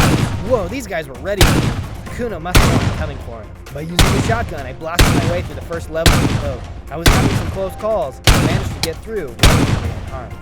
Poor sailors, I don't want to hurt them, but they give me no choice. I continued down to the next level and started facing off against some blobs. Be gone, fish face! These monsters were something I could never get used to. I had to banish them from this world. Soon I had managed the lowest level of the ship and was getting close to the tunnel room. As I approached, I saw another blob.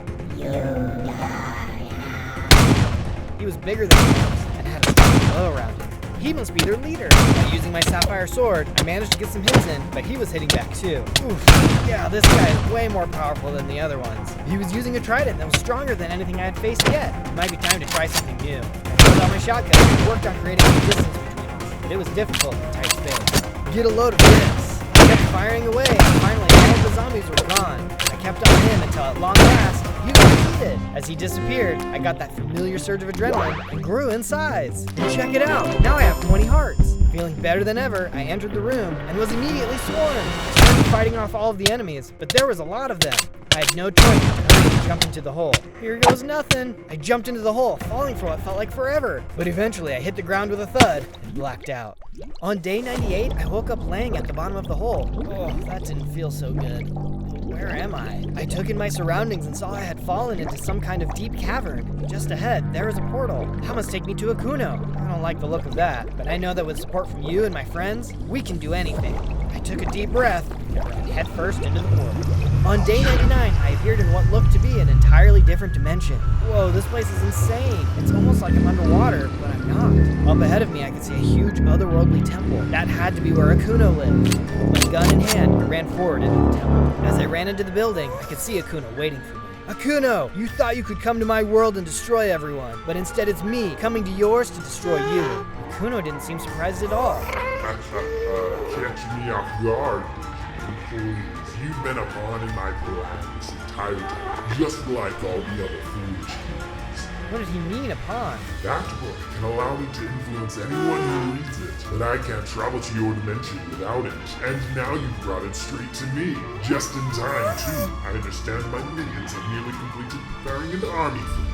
Why are you doing this? What good does destroying another world do for you? Command this world, but for what? Not a soul roams here, and I'm kept bound by the limitations of this flesh. A human soul gives me freedom I can't get elsewhere. So I will take the souls of Earth, starting with you. If you want this book, you're gonna have to pry it off of me. That's just what I intend on doing.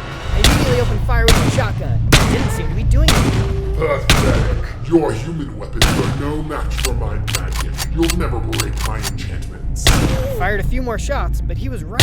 This wasn't doing anything. Just then, I noticed there were two purple orbs hanging from the ceiling. They had an almost lifelike quality about them. Let's see what you think about this. I opened fire on one of the orbs, breaking it open, causing it to explode. No! He didn't like that and started attacking. Clearly this was doing something. Oh, not so clever after all, are we? I fired on the other orb, which caused it to explode as well. You pay for this. Fired on this time I can tell you. At the end of them, attacking me. Jeez, you can kill these guys at will? There's no way we can let them into our world. The bomb converged on me and I finished the bomb with a shotgun. As soon as I had Kuno summoned two. Kuno launched his purple fireballs at me and I continued to pick off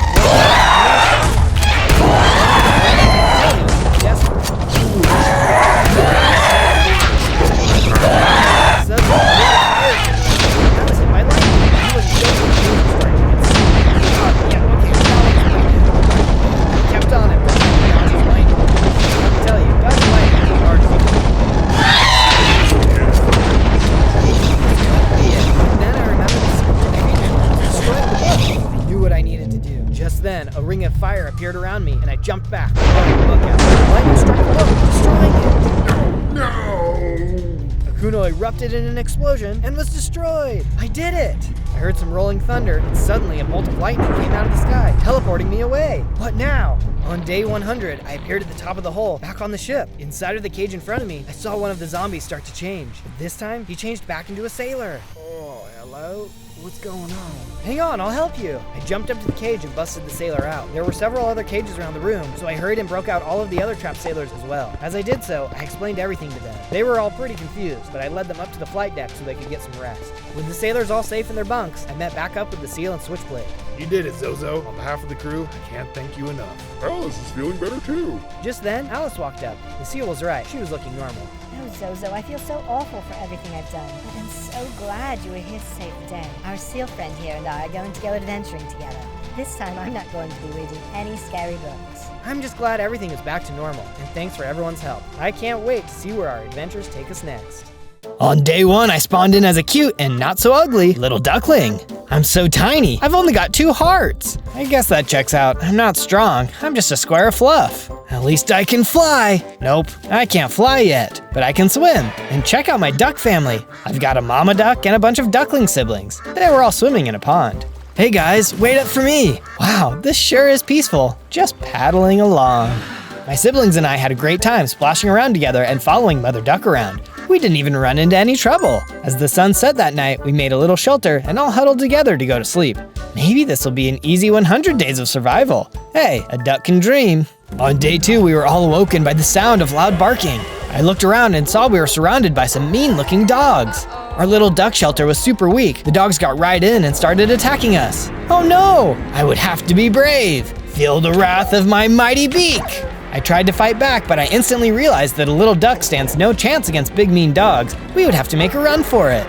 My duck family and I fled away, waddling as fast as our little webbed feet could take us. But it was no use. The dogs ended up surrounding us again. I have to do something. Whoa! Next thing I knew, I was tumbling fast down a steep hill. Ouch! Oof! You could definitely say I was on a roll. I fell with a splash into some water at the end of the hill. I was nowhere near my family anymore. They were all still far above me. My family was being kidnapped. I did what I could to find my way back in time to save them, but by the time I arrived, everyone was gone. This is not good. What'll I do without them? I made my way back to where I first saw my family. I wish I was playing with the other ducklings right now. I don't want to be all alone. If I wanted to survive long enough to find out what happened to them, I'd have to find someplace to hide. I noticed a little hole along the edge of the pond and ducked into it. No pun intended. I waited out the night there and decided to track down my duck family in the morning. On day 3, I woke up without any issues from the other predators. I hopped out of the hole in hopes of seeing that my family had returned. But to my great disappointment, there were no signs of other ducks around. With nothing else to do, I went around and started collecting and mining materials to build a better shelter. I didn't want to be out in the open if the dogs returned. I'll have to be smarter than the average bird brain when I build this shelter. I need to keep the big, bad dogs out. Eventually, I had a good amount of supplies and started crafting my craft table, wood tools, and then began the beginnings of my little house by the shore of the pond. Location, location, location. This house had a great view. It was the perfect spot for a duck like me. On days 4 to 5, I still needed lots more materials for my base. I had to waddle off a little farther away from the pond to get more materials. Suddenly, I saw a peacock in the distance. I came closer and asked the peacock if I could get some wood. I explained my situation to him. The bird gasped. My family was kidnapped by a group of dogs, too.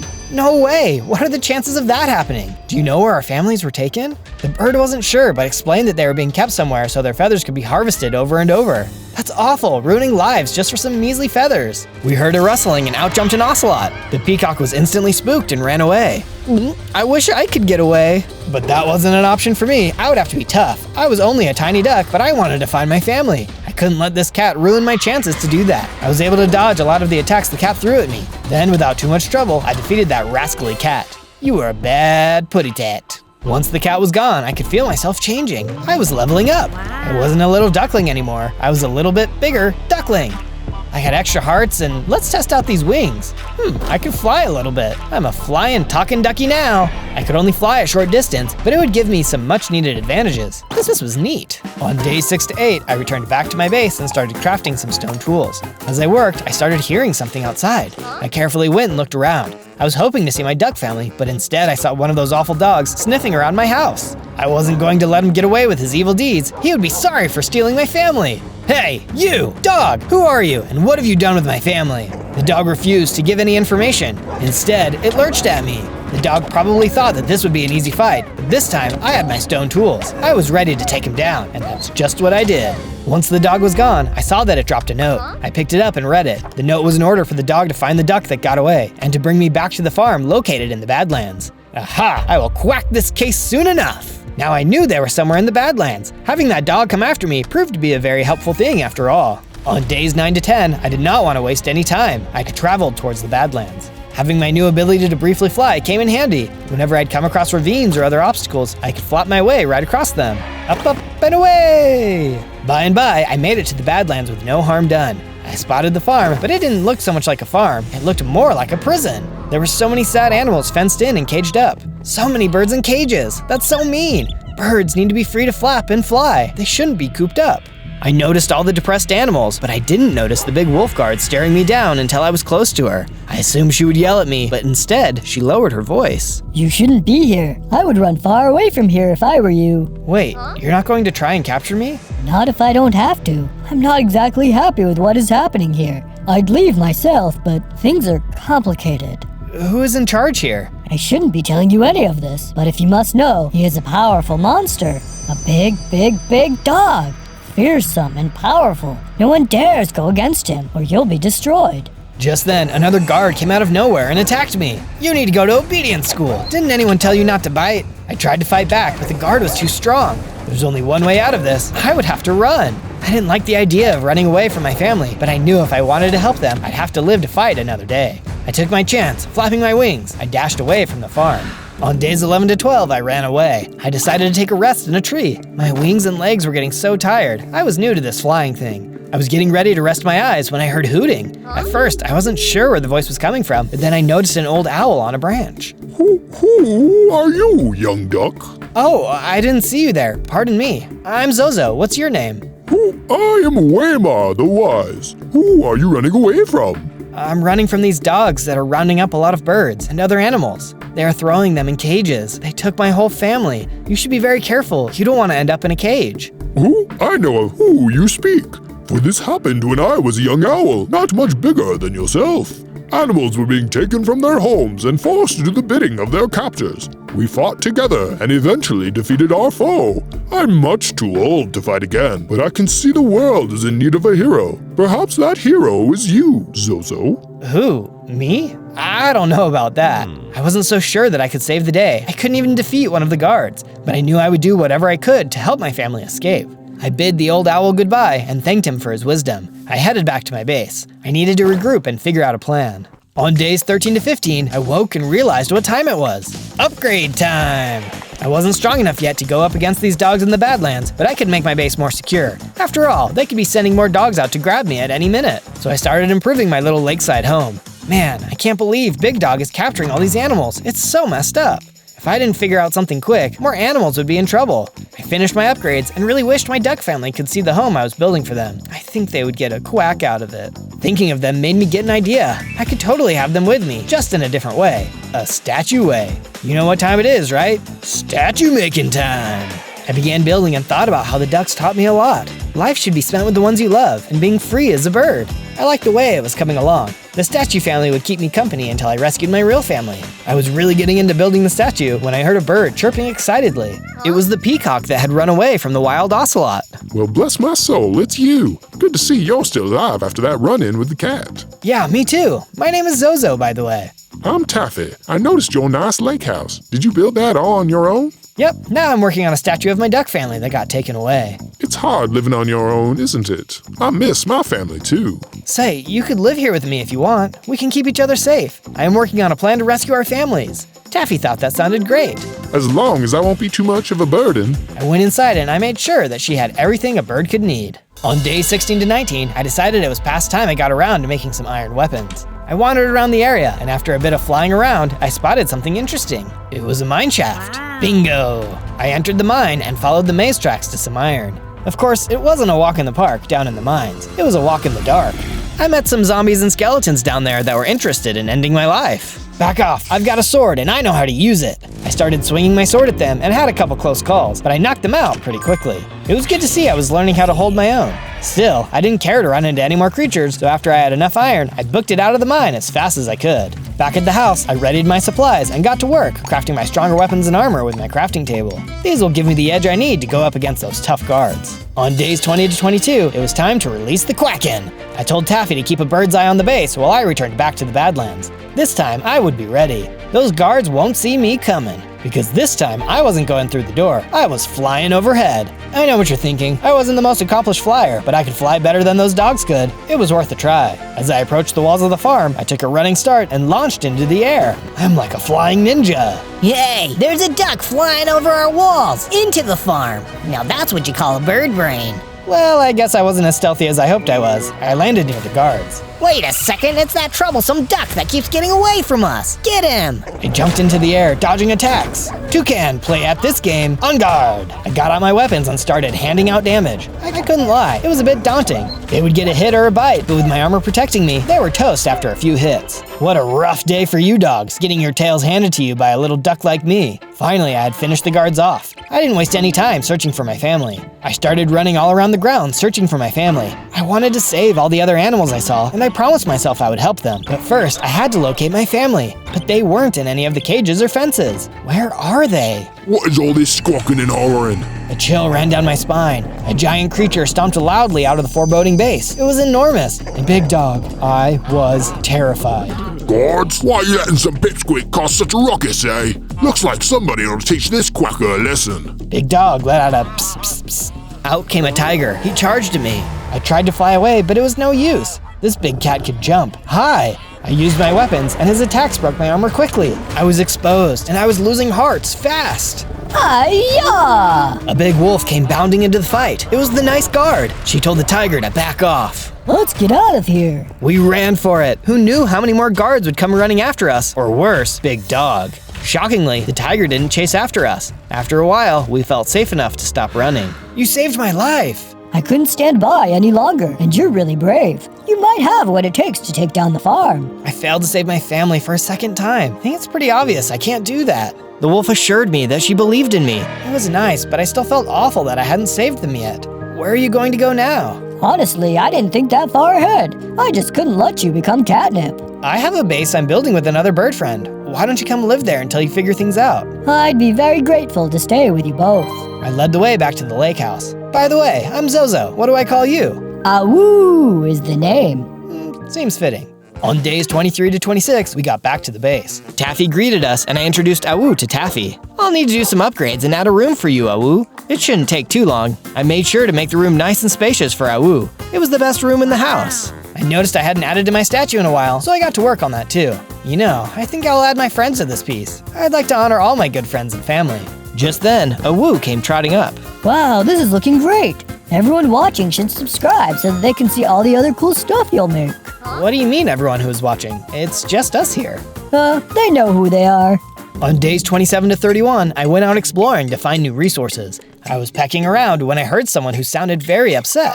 I followed the voice and came upon a raccoon. Hello, is everyone okay? No, everything is not okay. I've been kicked out of my house by a big old monster. He thinks he can just push me out of my home because he's mean and can destroy me super fast. Huh, nobody ain't got no respect these days. I tried to calm the raccoon down and asked him to show me to his house. He walked away and showed me to his home. I approached the door and sure enough, there was a monster cooped up inside. The monster growled and told me to get lost before I became its next meal. Listen, this isn't your home. You really shouldn't take things that aren't— Are you still talking? Be gone! Be gone or be eaten! Silly food talking back to a predator such as I? If I weren't so cozy in here and already eaten 3 meals today, why, I'd gobble you up in one bite. Scram, pests! It was clear this rude guy wasn't going to listen to anything I had to say. I'd have to teach this guy some manners, and I had an idea.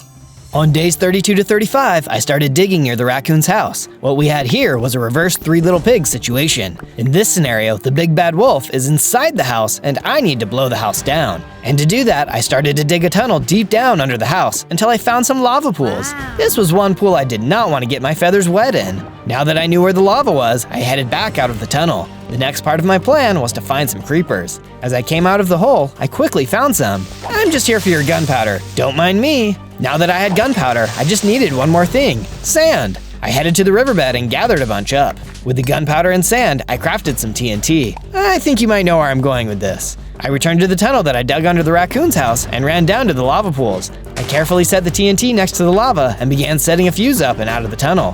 Match, set, light. Everything was going according to plan.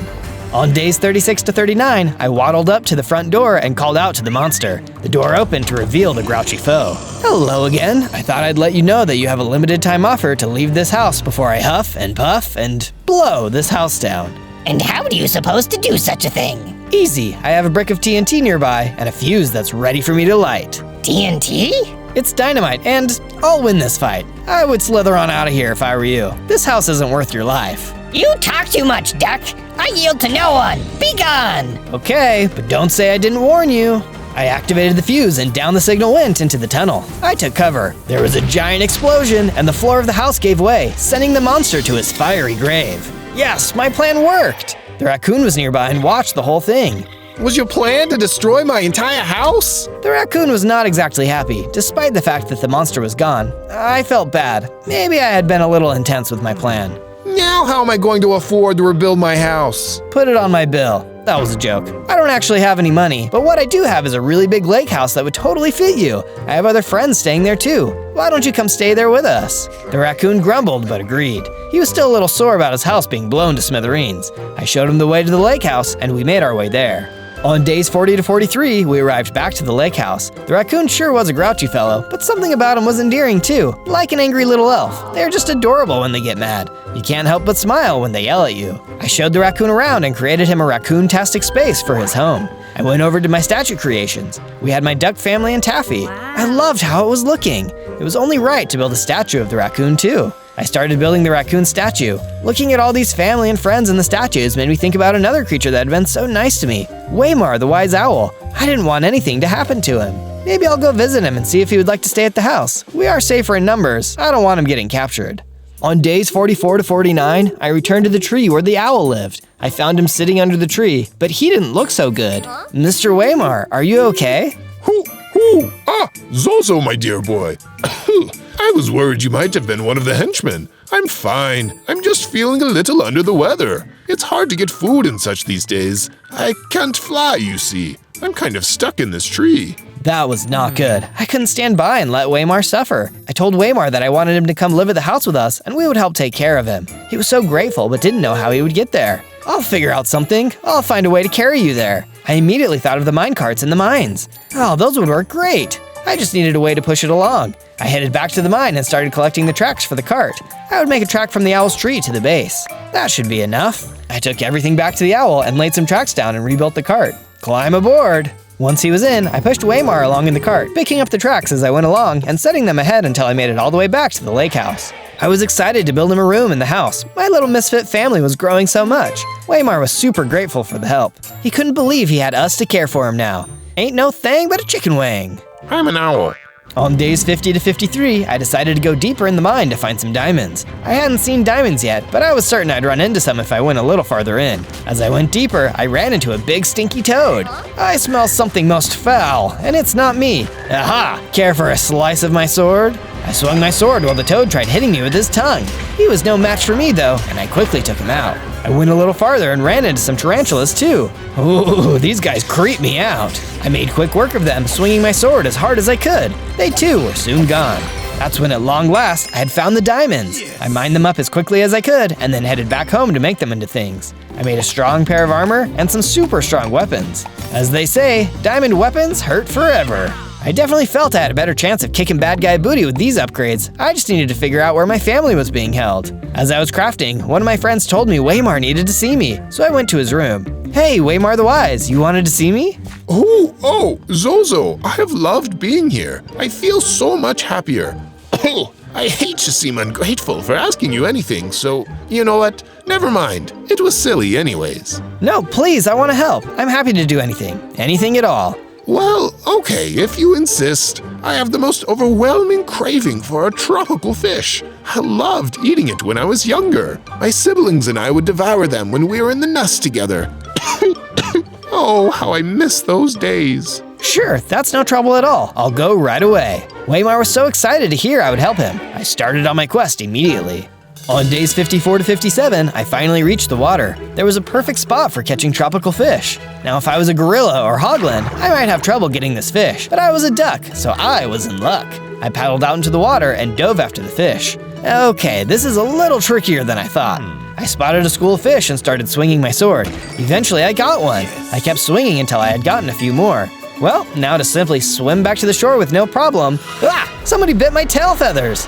It was a shark! I was under attack! Actually, I was more over attack, as the shark was below me. Oh, you like picking on smaller fish, do ya? Wait a second, don't you eat smaller fish too? Well, yeah, but that one was supposed to be mine. Now scram! I fought the shark. It was tough, but eventually I won thanks to my upgrades. Oh, check me out, I'm growing. I'm a much bigger duck now. I had leveled up, finally. Hey, maybe I can fly now. I thought a happy thought, took off running, and started flapping my wings. I zoomed into the air. This was amazing. I can fly! I can fly! I can fly! On days 58 to 62, I arrived back in the base with the fish. As I climbed into the base, I saw that Waymar was even worse off. Oh no, Waymar, you don't look so good. Here, I brought you your favorite fish. This should help. Thank you, Zozo. I don't have the energy to eat it just yet. Let me just put it here. I remember when Mother would return home with the fish back in 1932, just as you just did. She liked them lightly pan-fried and put a dollop of cranberry sauce on the side. Waymar? Waymar suddenly passed away with a smile on his face. I wondered if I had gotten him the fish sooner, if I would have saved him. But I was also glad he took his final breath, knowing he was cared for and not alone. He was going to be very missed. On days 63 to 66, I was moping around the base. I felt so sad, and that was okay. I just needed to let out my feelings and be upset. I went over to the statues and had a good sob while I added another one to the bunch. I wanted to honor Waymar's memory by adding him to the group.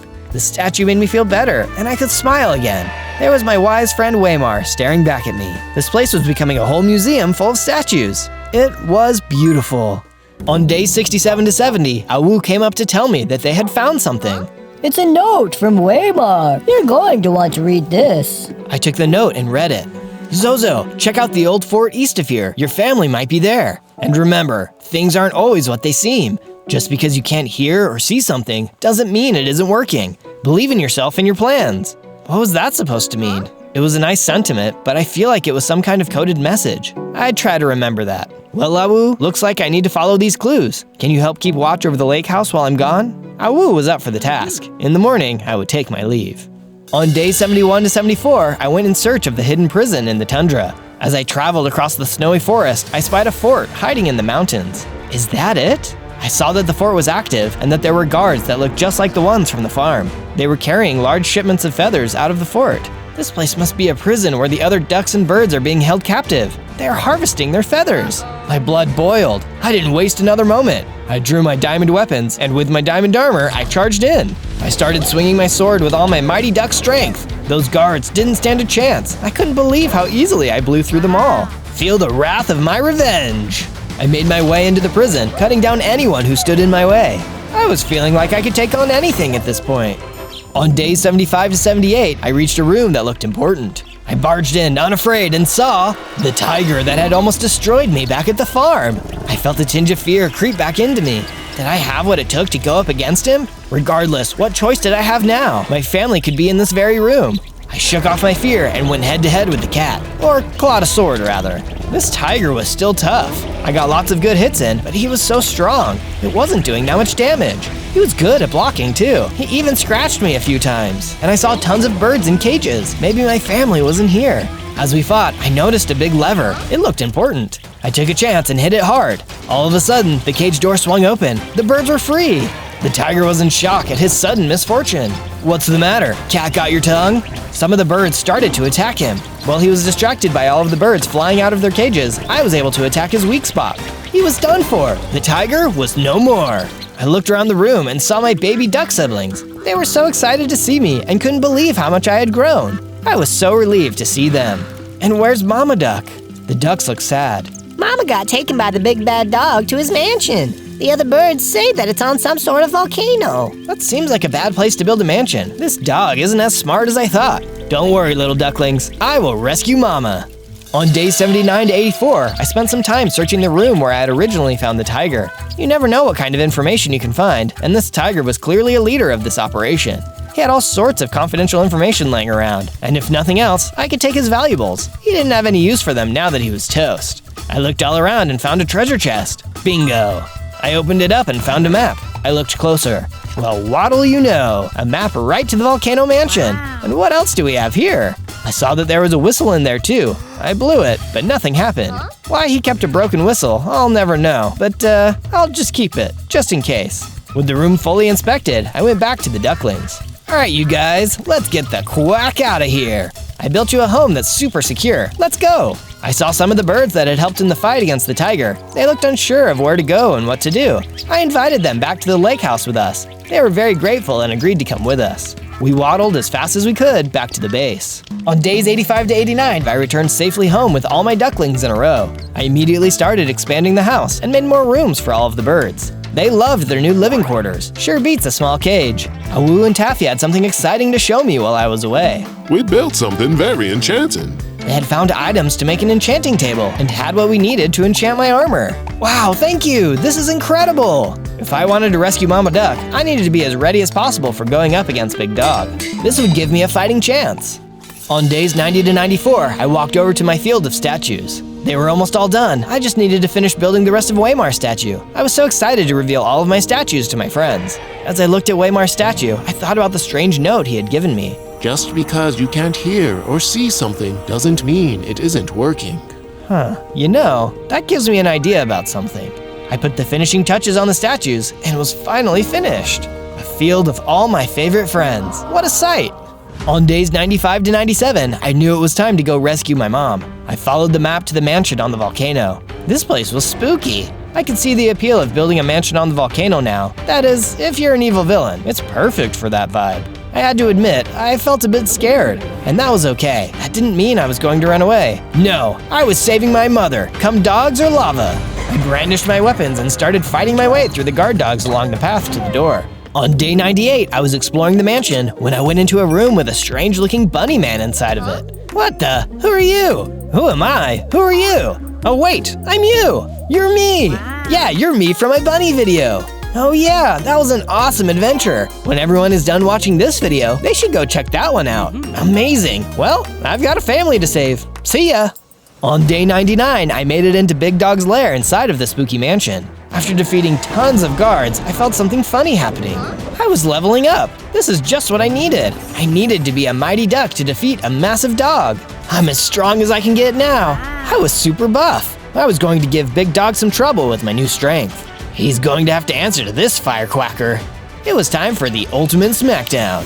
I looked around the room and saw Mother Duck in a cage. Mom!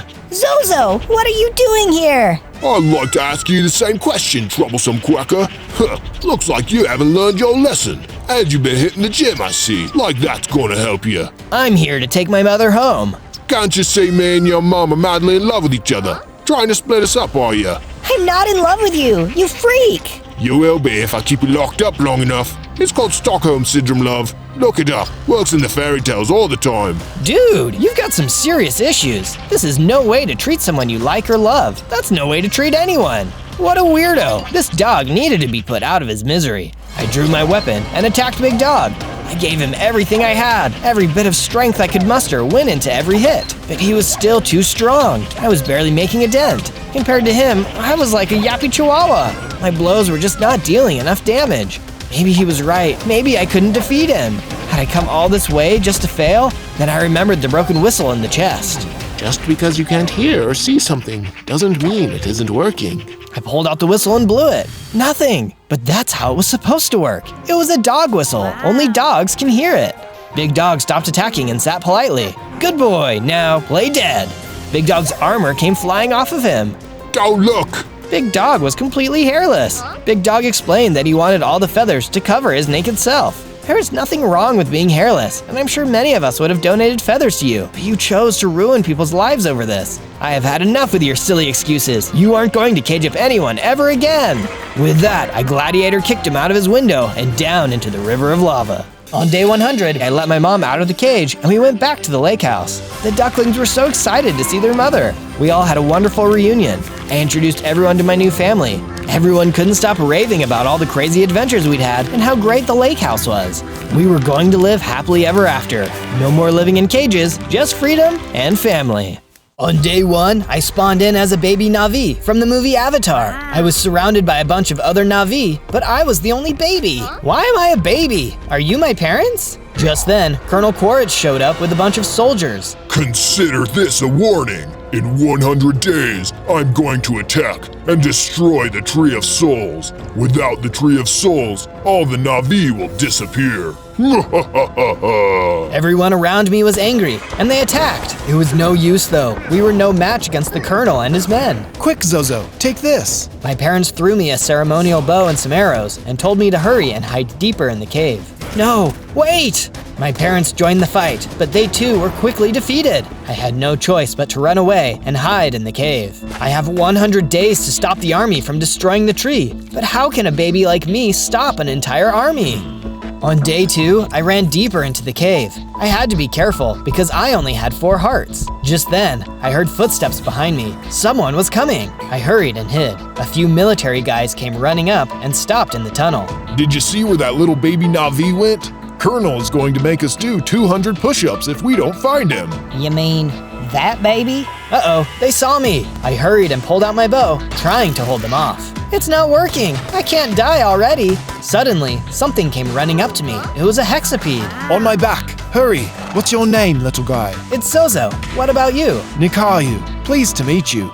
On day 3, Nikaru and I had reached an area deep in the woods. The space was filled with all kinds of creatures. Wow, I was wondering where you guys went to hide from the soldiers. Nikaru then brought me to the wise old leader of the hexapedes. And what brings such a small Na'vi to a place such as this? I told him about the soldiers and how they had ambushed my colony. I also told him that I had less than 100 days to save the Tree of Souls. If they destroy the Tree of Souls, all life on our planet will disappear. We must protect the tree at all costs. You aren't planning on taking the whole army down alone, are you? They took out my whole tribe, so it's just me. You're going to need all the help you can get. I'm too old to fight, but please take these supplies to aid you on your journey. Thank you. I don't know how I'm going to stop them yet, but I will do everything I can. We believe in you, but be careful. Colonel Quaritch will not hesitate to destroy anyone who stands in his way. I nodded and prepared to leave. Before I could get too far, Nikaru stopped me. This battle affects us all. I'm strong and can help you in the fight. I would love to have your help. Let's do this. On days 4 to 5, I decided it was time to start preparing myself for the fight. I went around punching trees and got enough tools to make myself a crafting table. With the crafting table completed, I then made myself a wooden pick. Let's get stony. Using my wooden pick, I mined a bunch of cobblestone, then used the cobblestone to craft a full set of stone tools. After I finished crafting, I realized it was starting to get late. I better start building my base. I can't risk getting attacked at night. I quickly got to work, building myself a base. I had found a giant tree and decided to build a base inside of it. I built rooms for both Nikaru and me to live in. It's just a simple base, but it should keep us safe for now. By the time I finished building, it had gotten late. That's when some spiders attacked out of nowhere. Oh no, I spoke too soon. I swung my sword furiously and was able to take them all out. Just then, I felt a burst of energy and gained 10 hearts. Oh yeah, I'm even stronger. Before I went to bed, I decided to set up some torches. No more random mob attacks for me. On days 6 to 8, I woke up and decided to check the village from earlier for survivors. As I looked around, I saw that the soldiers had totally trashed the place. Then I saw a girl running from a soldier. Hey, why don't you pick on someone your own size? The soldier heard me yelling and stopped running after the girl. Then he turned and ran toward me. I had gotten stronger, so I wasn't afraid. I used all of my weapons and abilities, but he was still really strong. It was an intense battle, and we ended up on a balcony. I swung as hard as I could and knocked him over the edge. As the soldier disappeared, I saw he dropped something. The girl he was chasing ran over and picked it up. Find anything good? It looks like a map to a prison. Thanks for taking that guy out, by the way. What's your name? My name's Zozo. What about you? Neytiri. Nice to meet you. What were you doing out here anyway? When these soldiers attacked the village, I escaped during the fighting. I came back to try and find my parents. It looks pretty empty here, but maybe the prison on that map is where they're being held. I'll try anything. Let's go. On days 9 to 10, Neytiri and I made our way toward the prison. We carefully followed the map and soon saw a small prison in the distance. That must be it, but it looks like there's no guards. Let's get closer and find out. Just then, a grenade was tossed in front of us, blinding us. When we came to, a tough-looking soldier jumped out and attacked. They must have seen us coming. I tried my best to fight him off, but he was too strong. This was a fight I wasn't going to win. Neytiri and I had no choice but to jump down the tree and run away. Once we had gotten far enough away, we paused to talk. It looks like we're not strong enough. This all feels so helpless. Don't worry, we can figure it out. In the meantime, you can stay at my base. On days 11 to 12, Neytiri and I arrived back at the base. I hurried and built her a room to stay in. Thanks for looking out for me, Zozo. No problem. I wanted to ask you though, what do you know about the Colonel and these humans? I doubt I know much more than you, but when our village was under attack, I did overhear the Colonel saying he will rule over our planet once we're all wiped out. We can't let that happen. I was feeling angry about the Colonel, so I decided to look for more materials. I soon found some iron and coal. Back at the base, I loaded up some furnaces and started smelting. Then I crafted some iron tools, along with some iron boots and leggings. Nekaryu then came over to me and let me know he was feeling a little hungry, so I went out to try and find some food. After some walking, I found some carrots. Oh yes, he'll love these! I returned back to the base and dropped off the carrots to Nekaryu, then headed outside to start a carrot farm. Now we'll never run out of food.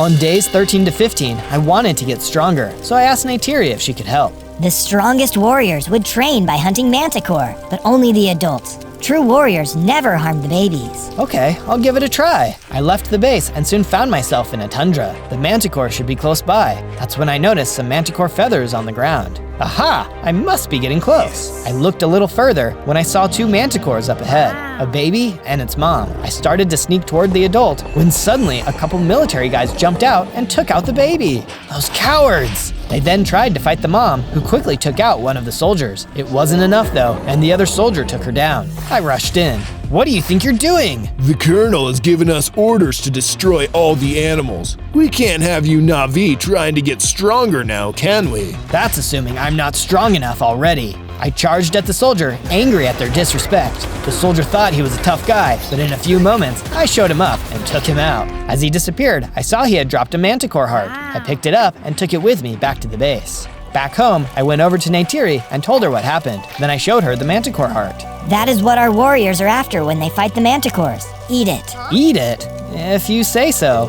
I scarfed down the manticore heart, and to my surprise, I gained 6 more hearts. Now that's some powerful stuff. On days 16 to 19, I headed out to do some more exploring. As I wandered, I soon found an ogre village. As I watched the ogres living peacefully in their home, I suddenly remembered my own life, a time where I lived peacefully with my own parents. Those evil humans want to break up all these wonderful families. I won't let that happen. Speaking of which, a group of soldiers had just shown up, and they were attacking the village. The ogres all ran into their homes afraid.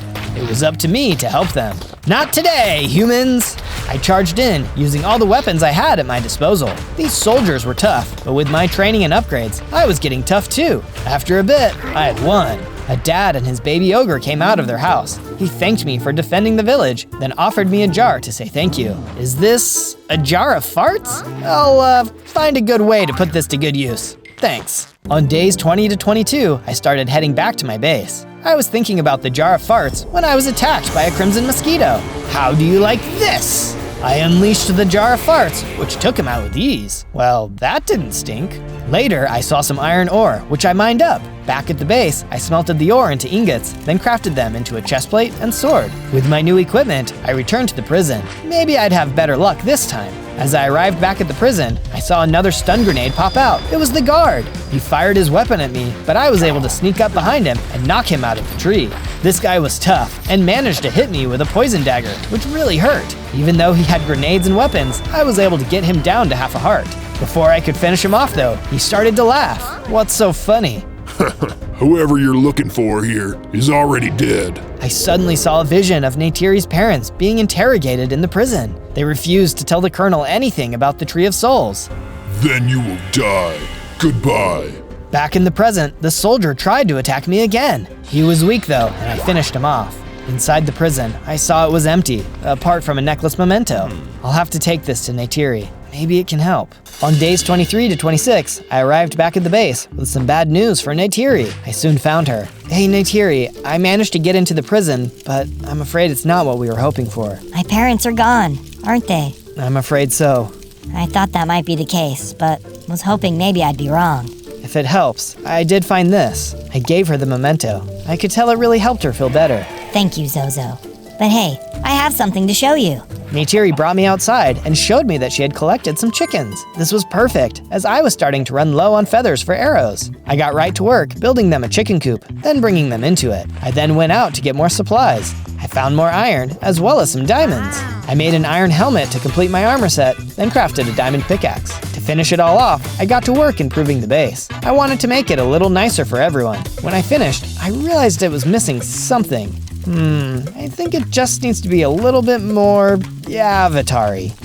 On days 27 to 31, I headed out to find the materials I needed. On the way, I ran into a couple chocobos. Hey, are you guys okay? We're looking for our favorite food. Nightshade berries. These soldiers kicked us out of our land, so we don't know where to find it. I don't know where to look, but I'll keep an eye out. I invited them back to my base in the meantime, to which they happily agreed. I soon came across the soul lights I was looking for and started mining. Suddenly, a flock of pateras started to attack me.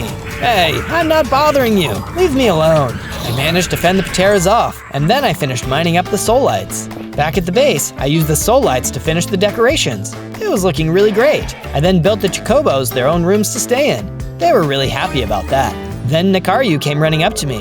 The soldiers are attacking my herd. Come quickly. I jumped on his back and we rode off to help. On days 32 to 35, we hurried back to the herd. As we arrived, I could see the place was filled with soldiers. We've got to help them. I rushed in, knocking out as many soldiers as I could. The hex beads had really hurt them, so I was able to finish several of them off. That's when I saw a soldier fighting the elder. Hey, get away from him! The soldier hit the elder, a hit he surely couldn't survive. No! I rushed in and took out all of the remaining soldiers. I approached the elder, but it was too late. Zozo, stay strong and keep fighting. And please, keep looking after my son. And before I could respond, he died. Nakaru, I'm sorry. I didn't know he was your dad. All I could think about was the moment my parents died. My heart hurt for Nakaru. It's okay, Zozo. Looks like we're both orphans now. We still have each other. You can stick with me for as long as you want. On days 36 to 39, I decided to spend some time out alone. It had been a rough few days. That's when I heard someone call out to me. Hey, you! Wait! What's going on? My house has been taken over by a boar! Everyone is too scared to help me. Okay, sure. I'll help. Tell me where to go. I headed off in the direction the goblin had pointed me. I soon saw the cave he described, and when I went inside, the boar attacked me. Hey, don't be so mean! The boar was tough, but I finally managed to beat them back.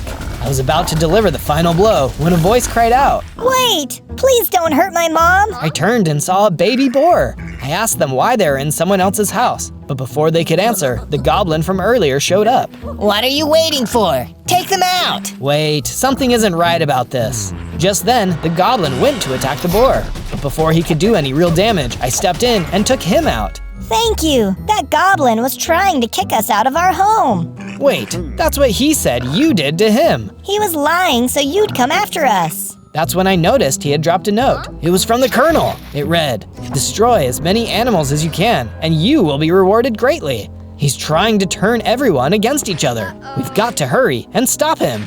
On days 40 to 43, I arrived back at the base. I felt bad for everyone who had lost a friend or family, so I decided to improve the base. I went around and made each room a little nicer. Now that's looking great.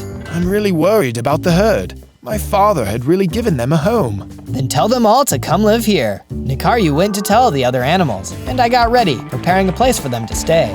We were all going to be one big happy group, and I couldn't wait for everyone to arrive. Just as I finished up, the Chocobos from earlier came over to chat. They told me they were now big fans of carrots, but unfortunately they were going to need their favorite food. Otherwise, they couldn't survive. Okay, don't worry guys, I'll find it. They explained what it was and where I could find it, then I hurried off. On days 44 to 49, I arrived in the location that the Chocobos had told me about. As I was exploring, I nearly ran into the Colonel. Aha! I knew I would find you here. What do you want? You keep attacking my men and saving all the animals. Stop getting in my way. I'll never stop, not until you're defeated. Good luck with that. The Colonel waved his arm, and a super soldier dropped from a Samson aircraft in front of me. The Colonel chuckled and left us to fight. This was going to be my hardest fight yet. The super soldier was strong, bigger than normal humans, and had attacks I had never seen before. He shot rockets from a tube he was carrying on his shoulder. What lab did this guy crawl out of? I did my best to hit him with my bow, but it didn't seem to do much damage. The arrows weren't working. Looks like it might be time to try something new. On days 50 to 53, I kept fighting against the super soldier. It was time to stop fighting from afar and get up close and personal. Take this! I charged in and started swinging my sword. With me being this close, his rockets were completely useless. Now that he wasn't hitting me as hard, it was only a matter of time. At long last, I delivered the final blow. Looks like I'll be the one fighting another day. As I looked around, I saw the Colonel had been watching the battle. I'll be back for you, Zozo. Mark my words. I charged at the Colonel, but before I could get a hit in, he threw a stun grenade right in front of my feet. When the smoke cleared, the Colonel was gone.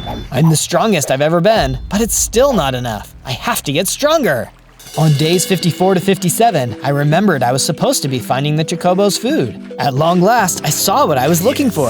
As I got closer though, I was suddenly attacked by 2 hammerhead titanotheres. Oh man, I must be on their turf. The 2 hammerheads were incredibly strong, working together to hit me with their attacks. It wasn't enough though, and I managed to take one out. Uh-oh, looks like the other one is really mad now. The remaining hammerhead charged at me, no longer trying to be strategic. It wasn't much longer, and I had taken them out as well. As it disappeared, I noticed it had dropped poisonous skin. I bet I could use this to make poison arrows. Oh, this will really help me out. I then collected the nightshade berries and headed back to my base. Back at the base, I met up with the Chocobos and gave them the nightshade berries. They jumped for joy and told me that they could now access their special power. Special power? You should have mentioned this before. The Chocobos explained that they can tap into the planet's life force and communicate with those who have passed on, but only for short amounts of time. So, my parents. The Chocobos nodded and then put their head down. There was a glow, and suddenly I could see my parents in front of me. Dad? Mom? It's us, Zozo. We're so proud of you and what you're doing. Keep fighting. We know you can defeat the Colonel. There was another bright light, and they disappeared. Thank you for doing that for me. Now let's win this fight. On days 58 to 62, I got to work planting some of the nightshade berries so the Chocobos would have a constant supply. As I finished, Neytiri came up to me. Thanks for getting these planted. I've been enjoying taking care of the other plants, so I'll make sure these are good as well. I thanked her, then left to try and go find some more diamonds. As I went deeper and deeper into the mines, I soon found a whole bunch of diamonds. Before I could start mining though, I was attacked out of nowhere. What are you doing down here, you creep? I then mined up all the diamonds and went back to my base. With my diamonds, I made myself a couple of pieces of armor. Then I headed out to the farm and made some improvements, so Neytiri could feel happy while she worked on the farm. On days 63 to 66, one of the Chocobos came running over to me. They told me they had spoken to a great warrior who had died long ago. This warrior told him about a powerful weapon that could defeat the Colonel. That could be the very thing we need to win. The Chocobos told me that it was in a different biome and told me where to go. I set off right away, and I soon reached the vortex. As I searched, I soon saw a temple, and I noticed there was a Leonopteryx flying around overhead. As long as he doesn't bug me, I won't bug him. I approached the temple and headed inside. This had to be where the weapon was kept. Suddenly, a Thanator jumped out. I took my sword, ready to fight. Then the Thanator spoke. Wait, don't attack. I thought you were going to attack me. Of course not. I'm super nice. This temple is my home, but some other not so nice mobs have kicked me out. Oh man, well I'm looking for some kind of ancient weapon here. Do you know anything about it? It's possible. The temple is filled with all kinds of old relics. Clear the place, and you can take whatever you want. Deal. On days 67 to 70, I followed the Thanator deeper into the temple. As we walked, I noticed several pieces of art and books that looked like they were centuries old. Eventually, we stopped outside a room, and he turned to me. They're in there. Viper wolves, and lots of them. I'll take care of it. You hang tight. I ran into the next room, and sure enough, there were a bunch of Viper wolves. They immediately attacked, and I did my best to fight them off. My ticket to beating the Colonel could be hiding here. I had to win.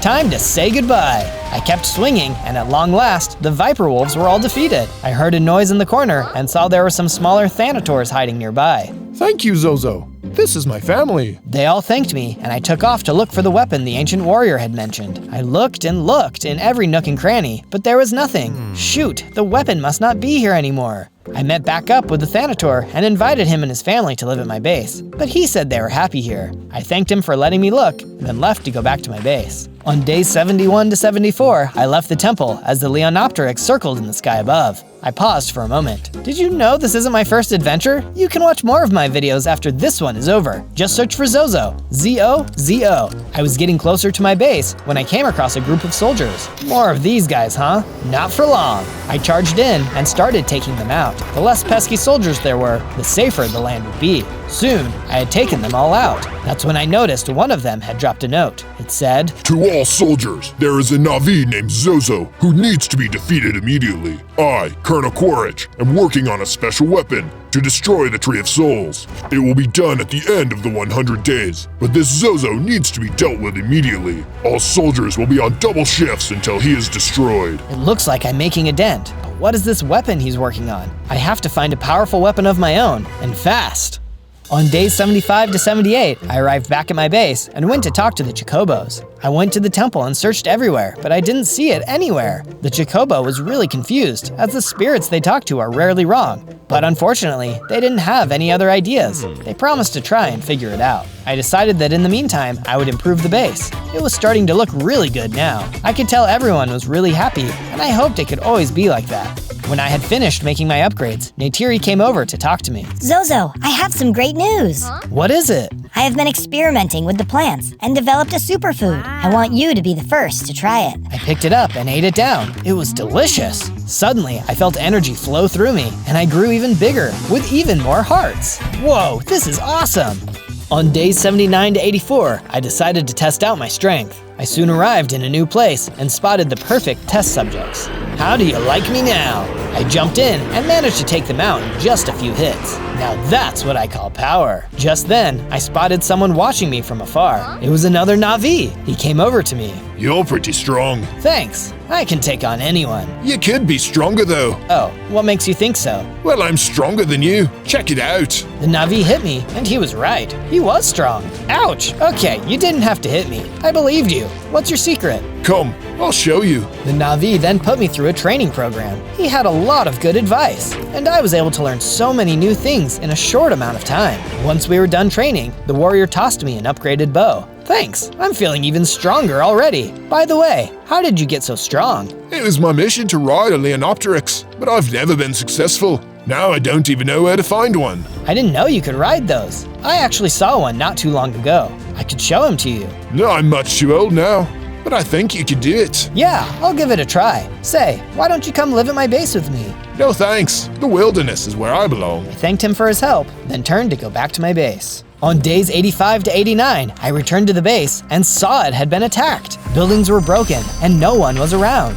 Oh no, what happened? Where is everyone? I ran around the base, looking to see if I could find anyone. I soon found Nakaru. He was injured and hiding in one of the ruined buildings. What happened here? The soldiers, they came out of nowhere. They took Neytiri. Oh no, I have to save her. Where did they go? Are you okay? Yes, I'll live. Quick, they only left an hour ago. They went that way. I hurried in the direction Nakaru had mentioned, looking for any signs of the soldiers. Then I heard someone calling for help. Neytiri! I ran toward the sound, but saw it wasn't Neytiri. It was a dire horse, who was clearly injured. Before I could say anything, it spoke. Are you looking for that girl? Yes, have you seen her? I tried to stop them, but they knocked me out of their way. They're moving quickly, faster than you can run.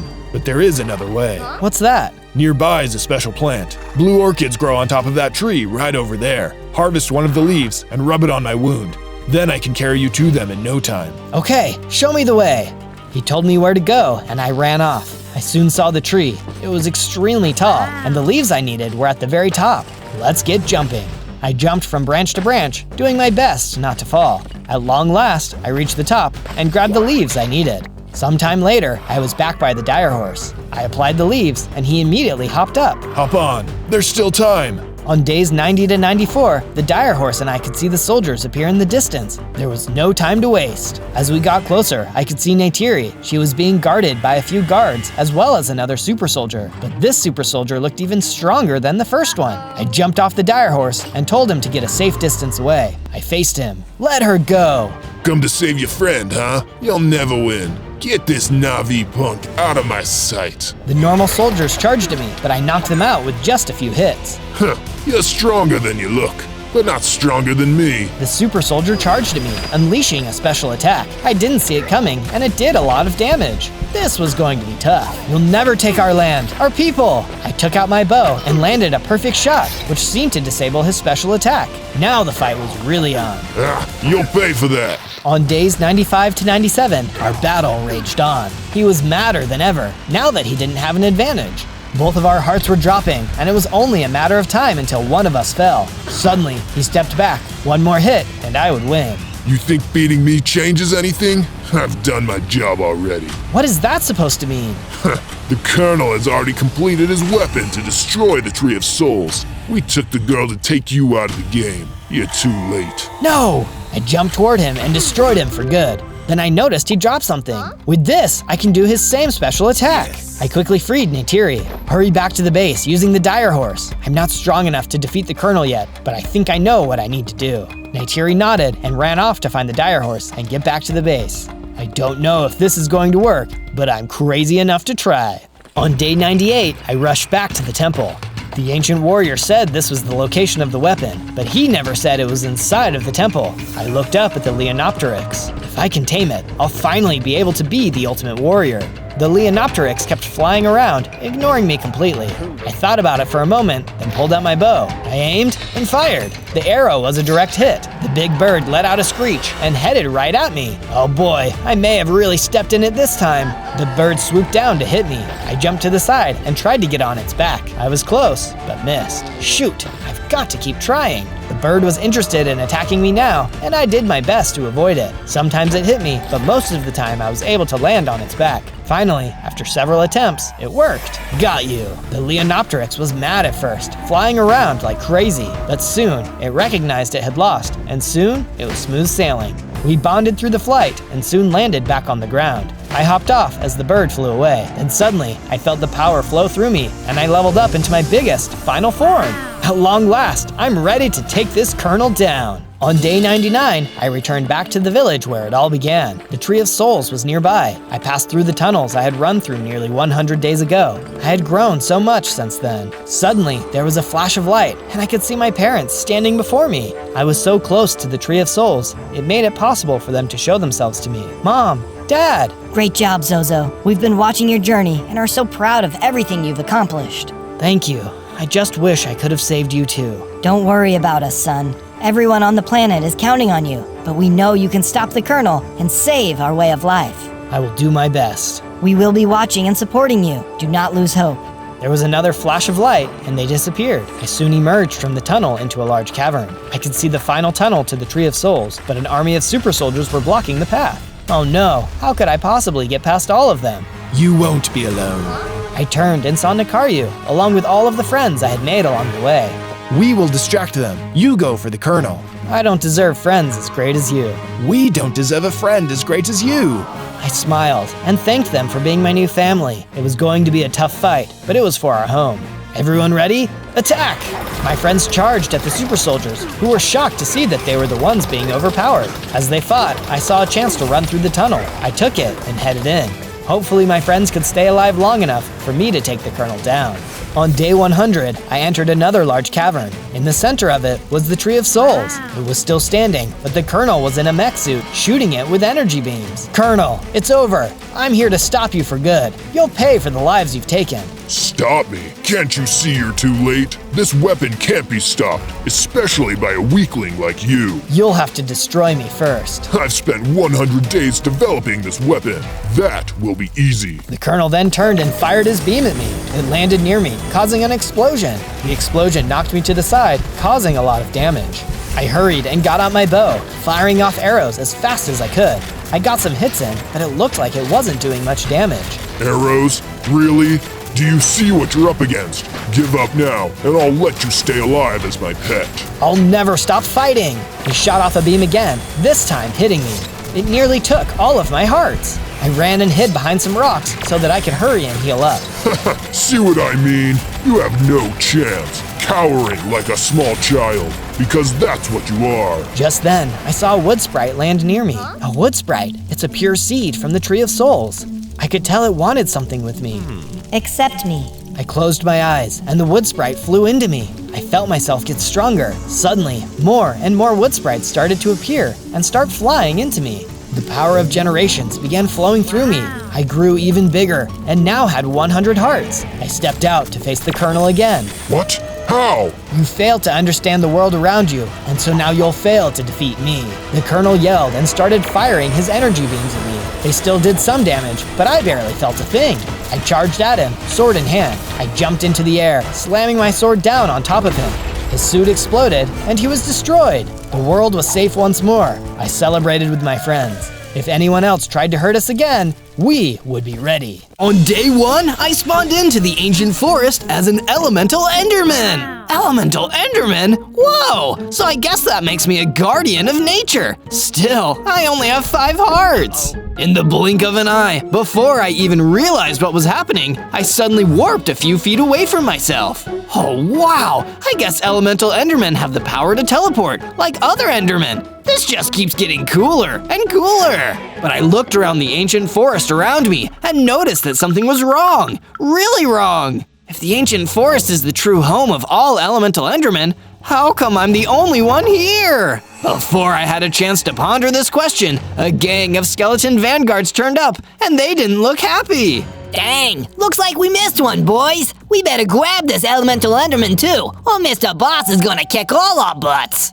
Wait, who's gonna kick your butt? What does this have to do with me? Sorry, buddy, but orders are orders. We gotta bring you in. I didn't feel like I was strong enough to fight the skeleton vanguards yet, so instead, I used my warping power and got out of there. It would have been good news if the place to the ancient forest I'd teleported to didn't already have a creepy whisperer already waiting for me. I just can't win today. I ran away as fast as I could, eventually just laying down under some ancient tree when I got too tired. I need to figure out why those skeleton vanguards were after me. Also, who's this Mr. Boss guy, and what does he have against Elemental Endermen? On day 2, I woke up under the tree with a sore back from sleeping on the ground. Man, I really need to get myself a bed. I wasn't going to just sit and wait around. I wandered out into the forest to start making my own luck. But first, I'm gonna need some tools. I broke down a tree until I had enough wood and sticks to make a crafting bench and a wooden pickaxe, then mined enough stone to make a stone pickaxe and a stone sword, just in case. That's more like it. As I was wandering through the forest, looking for a big enough plot to build my base on, I saw a secret cabin with a wind caller watching me from the doorway. I walked over to say hello. It's surprising to see an Elemental Enderman out here. I thought Mr. Boss's goons nabbed them all. I guess I'm the one who got away. But who is this Mr. Boss guy, and why is he making so much trouble for me? It's not just you, if it makes you feel any better. Mr. Boss is a jerk to everyone because he thinks he's the best. And when he thinks someone has more power than him, he tries to destroy them to make himself feel better. What an awful thing to do! I better work hard until I can stop him. You're definitely not going to stop him like that, kid. You look half-starved. Here, take these apples. The friendly windcaller gave me a bunch of apples to take with me. I thanked him, then mined some extra stone and wood before going on my way. On day 3, I got really lucky. I found some kind of old abandoned structure in the woods where it didn't look like anybody had lived for years. It's a little rundown and creepy, but with a little love and care, this might make a perfect Elemental Enderman base. So that's exactly what I did. I went through the building, fixing up the broken walls and clearing the cobwebs. It was really coming along. But just as I was starting to make some real progress, I saw a wave whisperer coming right towards my base. I need to take care of this thing before it causes any harm around here. I ran out of the base and drew my stone sword. I warped right over to the wave whisperer and took it on, hacking away until it was nothing but XP. So much XP, in fact, that I leveled up. I not only got bigger and went from 5 to 10 hearts, I gained a new ability, turning invisible for a limited time. Mr. Boss is never gonna see me coming. With the Wave Whisperer taken care of, I spent the rest of the day fixing up the base. It was looking good as new. From day 4 to day 5, I went deeper into the ancient forest, hoping there I'd find some more materials to help improve the size of my base. After all, with Mr. Boss out there, I really needed to be well defended. I hope the ancient forest will forgive me for using its resources for the greater good. But during my gathering mission, I accidentally ran into the same group of skeleton vanguards who had been chasing me since I spawned here. Well, well, well, if it isn't the Elemental Enderman, whose skinny legs got too big for his boots. Now I know you skeleton vanguards are the minions of some guy called Mr. Boss. Why do you even work for someone who's so mean? 'Cause we're mean too, duh. Plus, he pays well. So if he doesn't like the look of someone and wants them taken care of, we're happy to do what he says. Get 'em, boys. The skeleton vanguard started attacking me, but this time I wasn't just going to sit there and take it. I used my stone sword to fight back, and soon enough, I defeated the whole group. From day 6 to day 8, I found an underground cavern that I'd heard rumors was rich with different materials. It was the perfect place to start my very own mine. I constructed a furnace near the entrance and started mining until I found some veins of iron, exactly what I wanted. I mined the iron and used my furnace to make myself some iron ingots. With those, it was a cinch to make myself an iron sword, pickaxe, and a chest plate. This is really gonna up my mining and fighting game. How exciting! And I needed to test those new qualities quickly because a bunch of mossy skeletons were emerging from the darkness, and it was already too late to try turning invisible. Guess these guys have a bone to pick with me. Using my new iron sword, I defeated each and every one of the mossy skeletons. This upgraded gear had already paid for itself. From day 9 to day 10, I traveled further from my home and went all the way to the Black Forest so I could sustainably get some wooden blocks from there rather than overusing the ancient forest. Despite its sinister name, the Black Forest was a nice and peaceful place for the most part. I didn't have any trouble going through and cutting down a few trees to collect the blocks. Until, on my way back through the forest, I ran into a big, wide golem with purple veins going through him. I just knew this had to be Mr. Boss. Yo, you're that dweeby little elemental enderman that's been messing with all my boys. Not cool, just like you. Am I gonna have to teach you some manners, you little tree hugger? I think it's you that needs the lesson in manners, Mr. Boss. Stay out of these forests. I warped right over to him and attacked him with my iron sword, but it had literally no effect. He just laughed, and I backed away, terrified at how strong he was. Nice, that almost tickled. Now it's my turn, you little runt.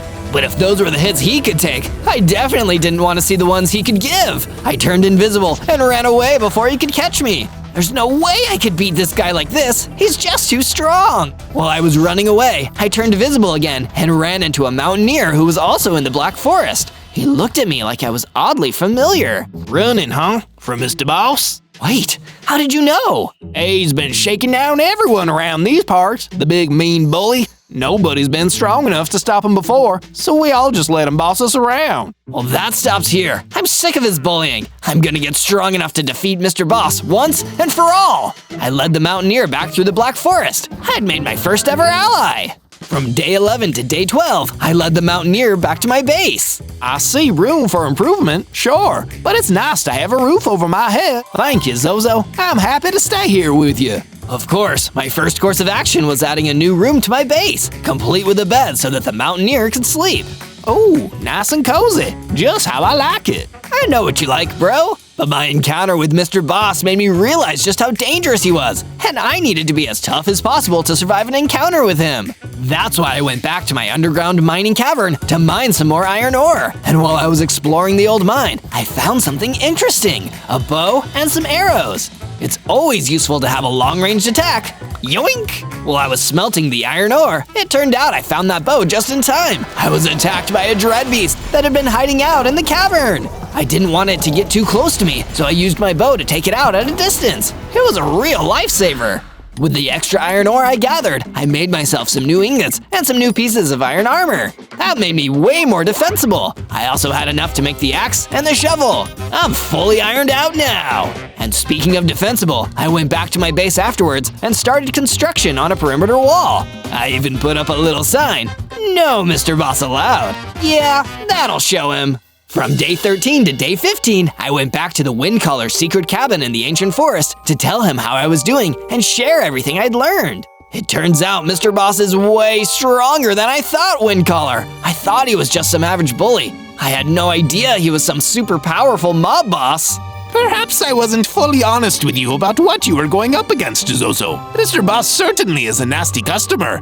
He was your average village-defending golem once, but one day he went bad. Sick of working for the villagers, he decided that everyone would work for him. Right now, he's probably in the boss base, a special mansion he constructed to house him and his skeleton vanguards. They're up there, feasting all day, planning what evil deeds they'll commit next. Just for fun, and to feel powerful. And so far, nobody has ever been able to defeat him. But Zozo, that doesn't mean you can't be the first. No, I'm sorry, Windcaller, but I think he might just be too powerful. If everyone else has failed to defeat him, I don't think I'm gonna be the exception. Before Windcaller could try to encourage me otherwise, I left back to my base, feeling ashamed. From day 16 to day 19, I started off just sitting around my base, moping. I already felt like a failure, and if I couldn't even stand up to Mr. Boss, I didn't even know why I spawned here. But my self-pity was interrupted by the mountaineer approaching me with a quest, an important, personal one. Zozo, I need your help. A good friend of mine, Dottie the Dodo Hippogriff, has been missing in the Crag Gardens for days. I need you to go find her. Of course, Mountaineer, I'll get right on it. I set off on a long journey to the Crag Gardens to find the Mountaineer's friend, Dodie. Lucky for me, but unlucky for her, I almost immediately found her getting attacked by a Dreadlich. Hey, get away from her! This distracted the Dreadlich, giving Dottie a chance to run away. It was just me and the Dreadlich now. You dare come to my domain and tell me what I can and cannot do, elemental Enderman? Nobody should bully and attack people anywhere, for any reason. Foolish and weak. For this, I shall destroy you where you stand. But it didn't quite turn out that way. Instead, I pulled out my iron sword and fought back. His magic staff allowed him to attack me with his magical plasma, but soon enough, the Dreadlich was defeated, and I'd gained enough XP to level up again. I got bigger, jumped up to 30 hearts, and gained a new power, Elemental Blast. I'll have to test that out on an enemy at some point. With the Dreadlich gone, Dodie came back to thank me for saving her. I'm here because your friend the Mountaineer was really worried about you, Dottie. He sent me back to come look for you. I'm so sorry that I worried him, but I came out here for a very good reason. I was searching for the Scythe of Justice. Oh? What's that? It's a legendary enchanted scythe that apparently lends its users incredible power. It might be exactly what we need to defeat Mr. Boss. Wait, if a weapon like that exists, I might be able to stop Mr. Boss after all. Come with me, Dottie. I have a new plan. And so, Dottie and I started journeying back to my base. From day 20 to day 22, Dottie and I returned to my base, only to find that it was already under attack from another gang of skeleton vanguards. Wow, these jerks really don't know when to quit. Stand back, Dottie. I ran in and defeated those nasty skeleton vanguards with an energy blast, followed by some well-placed slashes with my iron sword. Not so tough now, are you? I extinguished the fires and took some time to build a new section of the base where Dottie could stay while she was hanging out with me and the Mountaineer. This looks so cozy, Zozo. Thank you. Once Dottie was settled in, I spoke to the Mountaineer. He had a plan. Zozo, let's build a statue. I can tell you've been having some motivation issues lately. Maybe if we could build you a cool statue, it'll help keep you inspired and remind you what's important. It's a great idea, Mountaineer. Let's split up and search for some materials. I went out into the ancient forest and gathered up some blocks for the construction. But by the time I came back, I was astonished to find that the Mountaineer had already made some great progress. This is coming on amazingly, Mountaineer.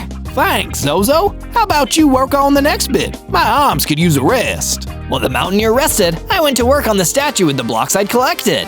Can you tell what it's gonna be? I wonder if you can guess. Oh, and if you want some more exciting Zozo adventures, hit subscribe and ring the bell to never miss another one. From day 23 to day 26, I started off the week by fighting off another gang of nasty mobs, some whisperers. They were descending right onto my base. Why don't you guys respect my personal space? I worked hard on this base. I pulled out my bow and took out each of the whisperers one by one.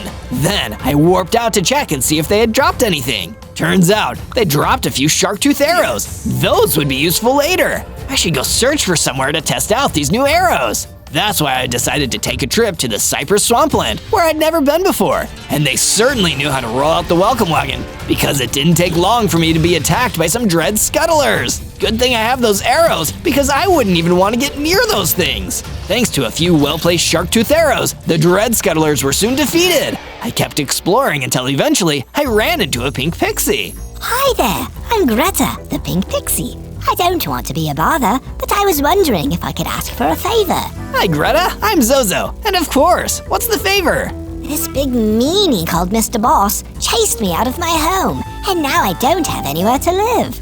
Could I come stay with you for a while? My friends tell me that I have great interior design skills. Of course you can come stay with me, Greta. Let's go! We both went back to my base, where I built Greta a nice little room. Perfect for a dainty pink pixie. The only thing I didn't expect was for her to have already built something for me. Take a look, Zozo. I built you a relaxation room. It's perfect for chilling out after a long, hard day of trying to defeat evil in the overworld. This is awesome, Greta, thank you! Let's take some time to relax in there now! From day 27 to day 31, I decided to speak to Greta, the pink pixie, in the relaxation room and ask her where I might be able to find the Scythe of Justice. Oh wow, the Scythe of Justice! I've heard so many legends. People have told me that the Scythe is strongly in tune with the forces of nature, so it's possible that it could be in the forest. Try the deciduous forest first. That place is pretty darn magical. Taking Greta's advice, I immediately journeyed out to the deciduous forest. It was a very magical place, and I felt my elemental Enderman soul feeling strongly connected to the nature all around me. Until the Illusioner showed up. Yes, it is I, Zozo, the Illusioner. Mr. Boss sent me to ensure that you never get your hands on the Scythe of Justice. The glory shall be mine, mine, mine! Even if I say please? I'm evil, Zozo. Please means nothing to me. Now hold still, so I can destroy you! The Illusioner fired an energy blast at me. I took the hit, but thankfully I was able to tank it. I pulled out my sword and attacked the Illusioner until he was begging for mercy. Okay, you've won this time, Zozo, but I'll get you next time. Mark my words, I'll get you next time! And with that, the Illusioner teleported away, and I was free to continue my journey after the Scythe of Justice. From day 32 to day 35, while I was searching through the deciduous forest, I found more pixies, orange ones this time. Hey, orange pixies! I'm in search of the Scythe of Justice, so I can put a stop to Mr. Boss's reign of terror. Any idea where I can find it? Oh, the Scythe of Justice? I know a few things about it, but I'm sorry to tell you, you won't be able to find it here. Mr. Boss and his goons have been all over this forest. If they haven't found it, you won't find it here either. Darn it! How about you guys head back to my base? We can talk more about it there. I'm gonna check just a little further, just in case. The orange pixies left to find their way back to my base while I continued searching. This was a decision I'd come to regret, as soon enough, Mr. Boss jumped out of the shadows again and hit me so hard I lost almost half my hearts. Told you it was my turn. You think you can get away from me, you elemental dork? This is my world, and here what I say goes. Not if I find the Scythe of Justice, then you're toast. Big if for a little man. Time to take your lumps. There's one problem, Mr. Boss. You can't fight me if you can't see me. I turned invisible right in front of Mr. Boss's face, then ran for the hills. I still wasn't strong enough to fight him just yet. From day 36 to day 39, I returned back to my base, feeling relieved that I'd managed to once again get away from Mr. Boss with my life. I don't want any more close calls like that. I need to be more careful. When I got settled back in, I decided to speak to the Orange Pixies about their knowledge of the Scythe of Justice. Please, tell me everything you know, Orange Pixies. Even the tiniest details might be useful.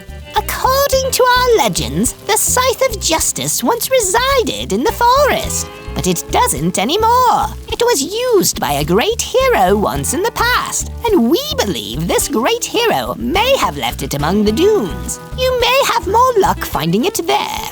The dunes, that's perfect! I'll go there soon. Thank you, Orange Pixies. Don't mention it.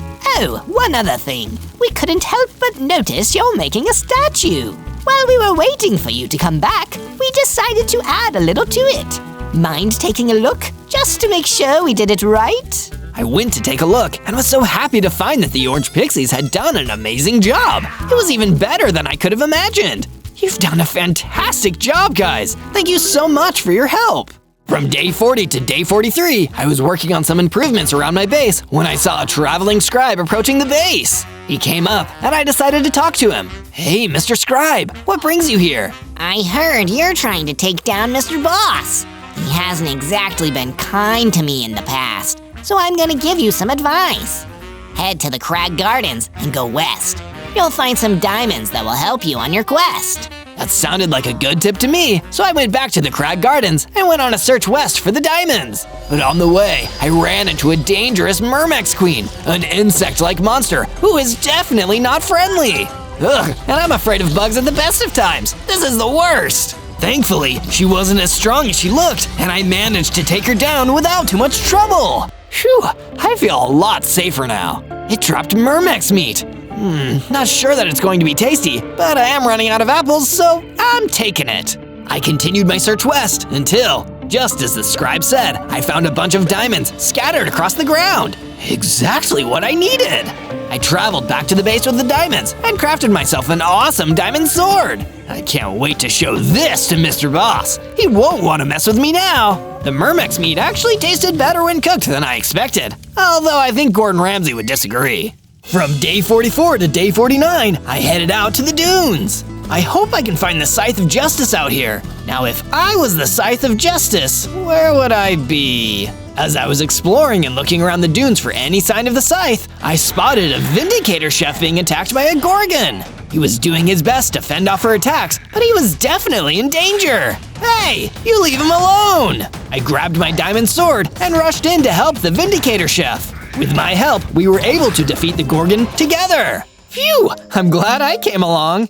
So am I. That was a real kitchen nightmare. I thought my goose was cooked. Is there anything I can do to thank you? I make a mean lasagna. Thank you. Actually, there is something. Have you heard anything about a Scythe of Justice? As a matter of fact, I met an iceologer when I was on a real experimental ice cream kick. Did you know mustard ice cream isn't very good? Anyway, he mentioned something about the Scythe. Maybe he can point you in the right direction. He lives at the top of that dune over there. Thanks! From day 50 to day 53, I followed the directions given to me by the Vindicator chef. Hello, is there an iceologer around here somewhere? No iceologer here, only your certain doom. The illusioner appeared in front of me, firing an energy blast right at me. Oh no, not you again! Yes, Zozo, it is I. You have eluded me for too long, and now it is time to taste defeat. No thanks, I'm not hungry. He attacked me again, but I was ready for him, and this time I was able to defeat him for good. I felt great. Now, where was I? I looked around and spotted a little house on top of the dune. Hello, the chef sent me. I'm Zozo. I'm looking for the Scythe of Justice. The iceologer came out of the house to greet me. Hi, Zozo. Nice to meet you. I'm afraid I have some bad news, though. Mr. Boss's goons came through here and took the Scythe away earlier today. Oh no! But here, let me give you something. I hope it helps. He handed me a splash potion of healing. I was feeling pretty discouraged about the Scythe, but with the illusioner finally defeated, I knew I was making progress. I couldn't lose hope yet. From day 54 to day 57, I traveled back to my base. The Mountaineer was waiting for me. Welcome back, Zozo. Hey, while you were gone, I decided to fix up the place a little bit. Take a look around. Let me know what you think. I walked around and checked things out. He added some guard towers. These will be great for protecting the base. Thanks so much for your help. Glad you like them. Just then, Dottie the Dodo Hippogriff came running up to me. Zozo, thank goodness you're back. I need your help. I left my multi-tool on the forest vault. Can you help me get it back? I'd go myself, but I don't have any fighting experience if the bad guys show up. Sure, I'll go look for it now. I headed over to the forest vault and searched for the multi-tool. Hey, there it is. I grabbed it for Dottie and brought it back to my base without running into any trouble. Here you go. Thank you, Zozo. Here, while you were gone, I found this for you. It's a flaming bow. Maybe you can use it. From day 58 to day 62, one of the orange pixies came and woke me up. Good morning, Zozo. Sorry to wake you, but I'm just too excited. Please, come and see the work we've done on the statue. It looks so good. I went to check out the statue, and it was true. It looked awesome. This is so cool. Thank you for your hard work on it. But I didn't get to admire the statue for long. A group of skeleton vanguards ambushed me, and the orange pixie attacking us. Well, well, well. Looks like Loser here got himself a loser statue. It's an awesome statue. You're just mean. I did my best to fight them off, but I couldn't stop them from destroying the orange pixie. No, how could you? It's fun to be bad. Duh. I couldn't let them get away with that. I summoned the strength to keep fighting, and I defeated all of them except for one, who managed to get away and run off into the woods. I won't let them or Mr. Boss get away with this. From day 63 to day 66, I chased the runaway skeleton vanguard all the way to the dunes. The dunes? What's he doing all the way out here? As I looked around, I spotted an empty chest. Hey, I wonder if the scythe used to be in here. Then, of course, the vanguard popped up behind me. Don't bother looking for the Scythe of Justice. It's long, long gone, hidden in a place where you'll never be able to find it. It's in the forest vault, but you'll never get it back. Ever! Oh, you're gonna cry about it? There's nothing wrong with crying when you're sad, but no, not right now. First, I'm gonna fight you. I drew my sword and attacked the skeleton vanguard.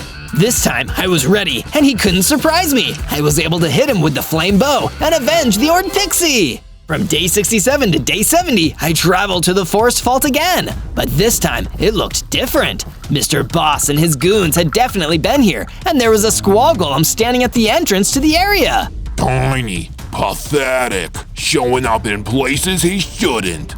You must be Zozo. I'm not any of those things. Well, I am Zozo, but none of the other ones. Run on home before I have to teach you a painful lesson. Not without the Scythe of Justice! He just laughed at me, then rushed forward and attacked.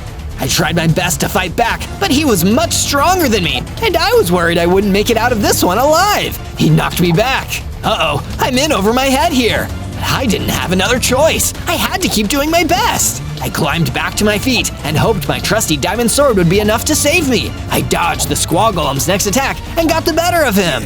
Ow! That hurt, you little brat. Before I could finish the fight, he ran off and disappeared from sight. No time to go after him. I have to get the scythe. From day 71 to day 74, I entered the forest vault to look for the Scythe of Justice. But there was nothing there. All I could find was a note. Oops, guess you were too late. No scythe for Zozo. I took it for myself. Too bad, so sad. Signed, Mr. Boss. Oh no, he already took it. I'll have to keep looking and find another way to defeat Mr. Boss. From day 75 to day 78, I returned to my base to try and figure out my next step. When I got there, the mountaineer was waiting for me. Hey, Zozo, you look kinda sad. What's wrong? Mr. Boss took the scythe before I could get it. I'm so disappointed. Maybe seeing some of these improvements I made to the base will make you feel better. Come check it out. He had added banners and shelves while I was gone. Wow, these really tie the room together. Nice job. Oh, also, I went out exploring and I found this. Whoa, netherite ore! I can use this to upgrade my sword. I took the netherite ore and used it to craft a netherite sword. This is great! Thank you so much! Oh, what a nice moment. Too bad I have to destroy you now. The squall golem! He was back! But this time, I had a new, stronger sword to fight him with. When he attacked me, I dodged and came back at him with the netherite sword. Before too long, I had defeated the squall golem. I felt myself getting stronger, and my hearts increased to 60. I feel like I got a new skill. I concentrated and found out that I had a lightning strike ability now. After that, I spotted something on the ground. He must have dropped this. Hey, a map to the Black Forest. Guess I know where I'm headed next. From day 79 to day 84, I followed the map and traveled to the Black Forest. There's an X on this map. That usually means something important. Let's see, where's the X? Halt! Who goes there? A royal guard was blocking my path. I'm Zozo. Are you a goon of Mr. Boss? Heck no, I'm trying to defeat that guy. Fortuitous. I require help from a noble hero. I have misplaced a very important chest that holds something dear to my heart. Would you aid me in my search? In return, I can provide information about Mr. Boss. Sure, I'll look for it. I searched all over the Black Forest and finally found the chest. I opened it and found a gold sword inside. I brought it back to the guard. My lucky sword! Thank you! My mother gave this to me. I would be so upset if I lost it for good. Mr. Boss's base is located on the edge of the ancient forest. That's near my base. Way too close for comfort. I'll have to make sure I'm really ready when it's time to face him. Hey, do you want to come back to my base with me? I must attend to my royal duties, but thank you for your kind offer. On my way back to my base, I stopped by the secret cabin to visit the Windcaller. Hey, I was wondering if you knew anything about Mr. Boss that might be helpful. I just found out he lives in the forest, not too far from my base, so I need to get ready fast. As a matter of fact, yes. You should know that Mr. Boss is very vain, famously so. He can't stand it if someone makes fun of his amethyst crystal growing out of his back. If you insult his crystal, he will become distracted and upset. This will allow you to catch him off guard and maybe the difference between victory and defeat. Insulting his crystal? Good to know. Thanks for your help. From day 90 to day 94, I knew I needed to get to work upgrading my armor if I was going to be ready to take on Mr. Boss. So I headed down into the underground cavern and started mining. I mined harder than I'd ever mined before. My hard work paid off because I found some diamonds. Perfect! Rushed back to my base with the diamonds and used them to craft a full set of diamond armor. I'd like to see Mr. Boss try and beat me with this gear. From day 95 to day 97, the Mountaineer came to talk to me. Zozo, I have great news. We're almost finished with the statue. There's only one piece left that needs to be put in place, and we wanted you to be the one to do it. Really? Me? Yeah, it's your base, it's your statue. It would mean a lot for you to be the one to finish it. I followed him to the statue, and it really looked amazing. He handed me the last piece, and I placed it on the statue. Then I stepped back and looked up at it. Wow! The side of that giant elemental Enderman towering above me reminded me what I was fighting for. My species, the elements, and the world. It was a world worth fighting for, and I was going to try my very best. On day 98, I walked around my base, trying to get ready for my face-off with Mr. Boss. Zozo, I was looking for you. I wanted to talk to you about this Mr. Boss fight. I just wanted to say that you're gonna do great, and if you need any help, I can join you in the fight. Thank you, but I think I need to face him alone. I understand. Dottie the Dodo Hippogriff came to see me next. Zozo, I know you're nervous, but you can do this. The good guy always wins, even when it seems like an impossible fight. Thanks. We'll see how it turns out. And if you want to see more Zozo adventures, hit subscribe and ring the bell to make sure you don't miss them. I went to see the pixies, both pink and orange. Zozo, thank you for everything you've done so far. It's been an honor to help you.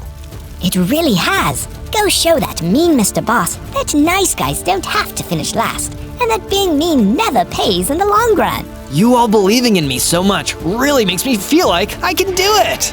On day 99, I traveled to Mr. Boss's base. It wasn't a very long walk. It had been nearby the whole time. I headed inside, ready for the fight of my life. Immediately, I was attacked by skeleton vanguards. Hey, you weren't invited to this party. Get lost! Scram! They attacked me, but with my new armor and my new sword, I was able to defeat them. After I finished with the skeletons, I saw a cage filled with elemental Endermen. There you all are. I knew it. I'm not all alone. I have you guys. I let them out of the cage and showed them which way to run to escape. I'll see you all again soon. I have to finish this first. On day 100, I continued fighting my way through Mr. Boss's base. Out of nowhere, a squall golem appeared to attack me. I've had just about enough of you. He rushed at me with a melee attack, but my armor protected me from his damage. Ha! I was ready for you this time. I fought hard, rushing at him before he could attack again, and before I knew it, I had won. He dropped something when he went down, and I grabbed it. I can't believe it. It's the Scythe of Justice, just in time for me to need it the most. I did a quick little celebratory dance, then continued my way through the base. Finally, I reached Mr. Boss's room. I see you made it through my guards. I'm surprised. I thought you'd give up sooner for sure. Well, since you're here, I guess we'll get right to it. He concentrated hard and started to transform. He grew into a bigger, stronger version of himself. Uh-oh. But I couldn't get discouraged now. I grabbed the Scythe of Justice and stood tall. Literally, I felt my bravery making me grow taller as I got bigger and stronger too. My hearts increased to 90, and I realized I had gained a new ability too. I was ready for the ultimate showdown. It was a tough fight. I was stronger, but so was Mr. Boss. As he knocked me back into the wall, I remembered what I had learned. Hey, what is that growing out of your back? It looks like a zit. Wait, it's supposed to be a crystal. Yikes. What did you say about my amethyst crystal? How dare you? That is one of my finest possessions. While he was distracted, I used my new ability, Sun God Blast. I unleashed the power of the sun, and Mr. Boss was defeated once and for all. With no more bad guys left to defeat, I traveled back home to my base, where my friends and family were all waiting for me. The pixies were dancing, Dottie and the Mountaineer were eating pie, and all of the elemental Endermen were waiting to tell me all about the elements. Yeah, things are gonna be good from now on. On day 1, I spawned into the Autumnal Valley as an itty-bitty baby Steve. Ah, this is no fun. Who wants to be a baby? I'm so small and weak. At least the valley was peaceful, and I was surrounded by adorable fluffy mystery sheep. They comforted me in my frightened baby state. Suddenly, a huge gold-plated bully walked towards me. Just seeing him made me feel nervous. Well, looky here, if it isn't the new meat. A silly little baby, thinking he can just wander around the fields. But I'm Midas, and these are my fields, dork, and there are no babies allowed. I'm sorry if I hurt your feelings, mister. I didn't mean to trespass. My name's Zozo. I'm just trying to understand what's happening here. Zozo? Nah, I'm gonna call you Bozo from now on. That's much more fitting for a silly little baby clown like you. Why are you so mean? Cause when you're the strongest, you get to be mean, like this. He fired an energy blast that vaporized all the mystery sheep around me. I was horrified by it all. That's gonna happen to you too over the next 100 days, unless you get strong too. I'm gonna get you, Bozo! I felt so mad about how he treated me, but I wasn't strong enough to fight back. All I could do was run away as fast as I could.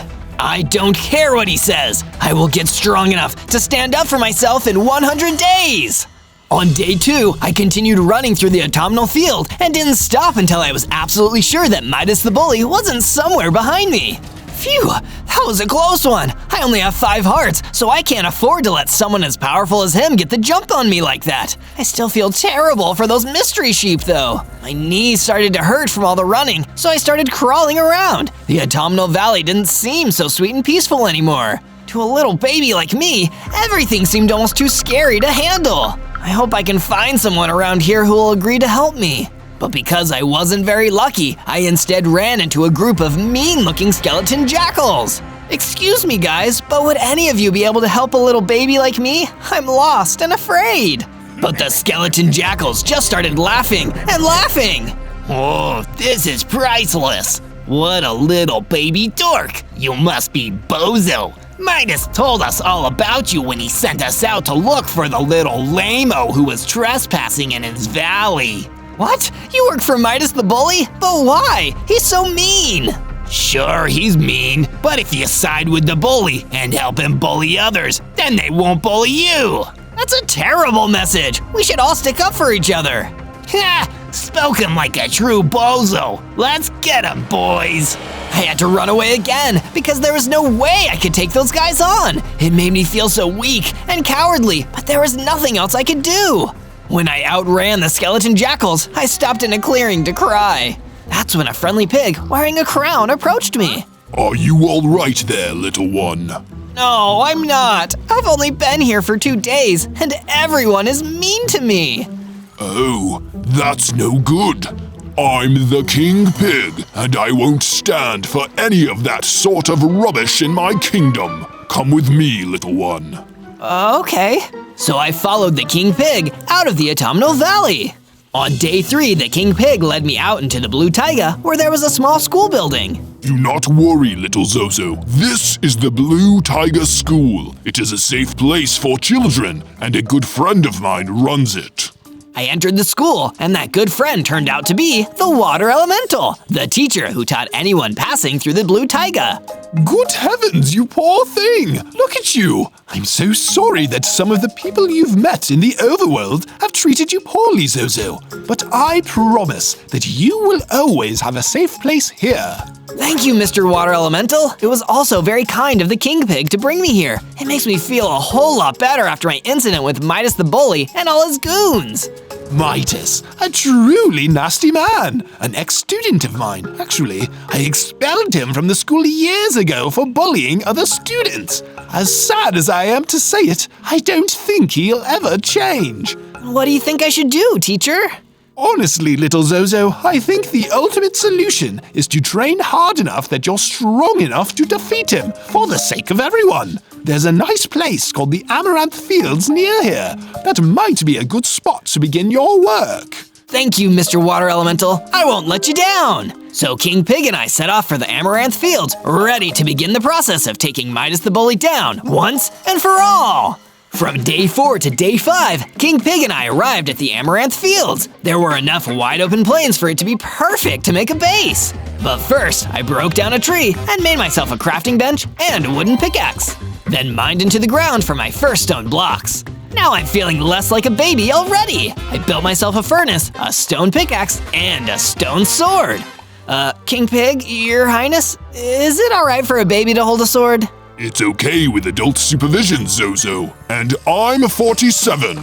Well, okay then. I continued mining and collecting stone and wood until I had enough to start building a basic base, with a room for me and a room for King Pig. It wasn't much, but it will be enough for now.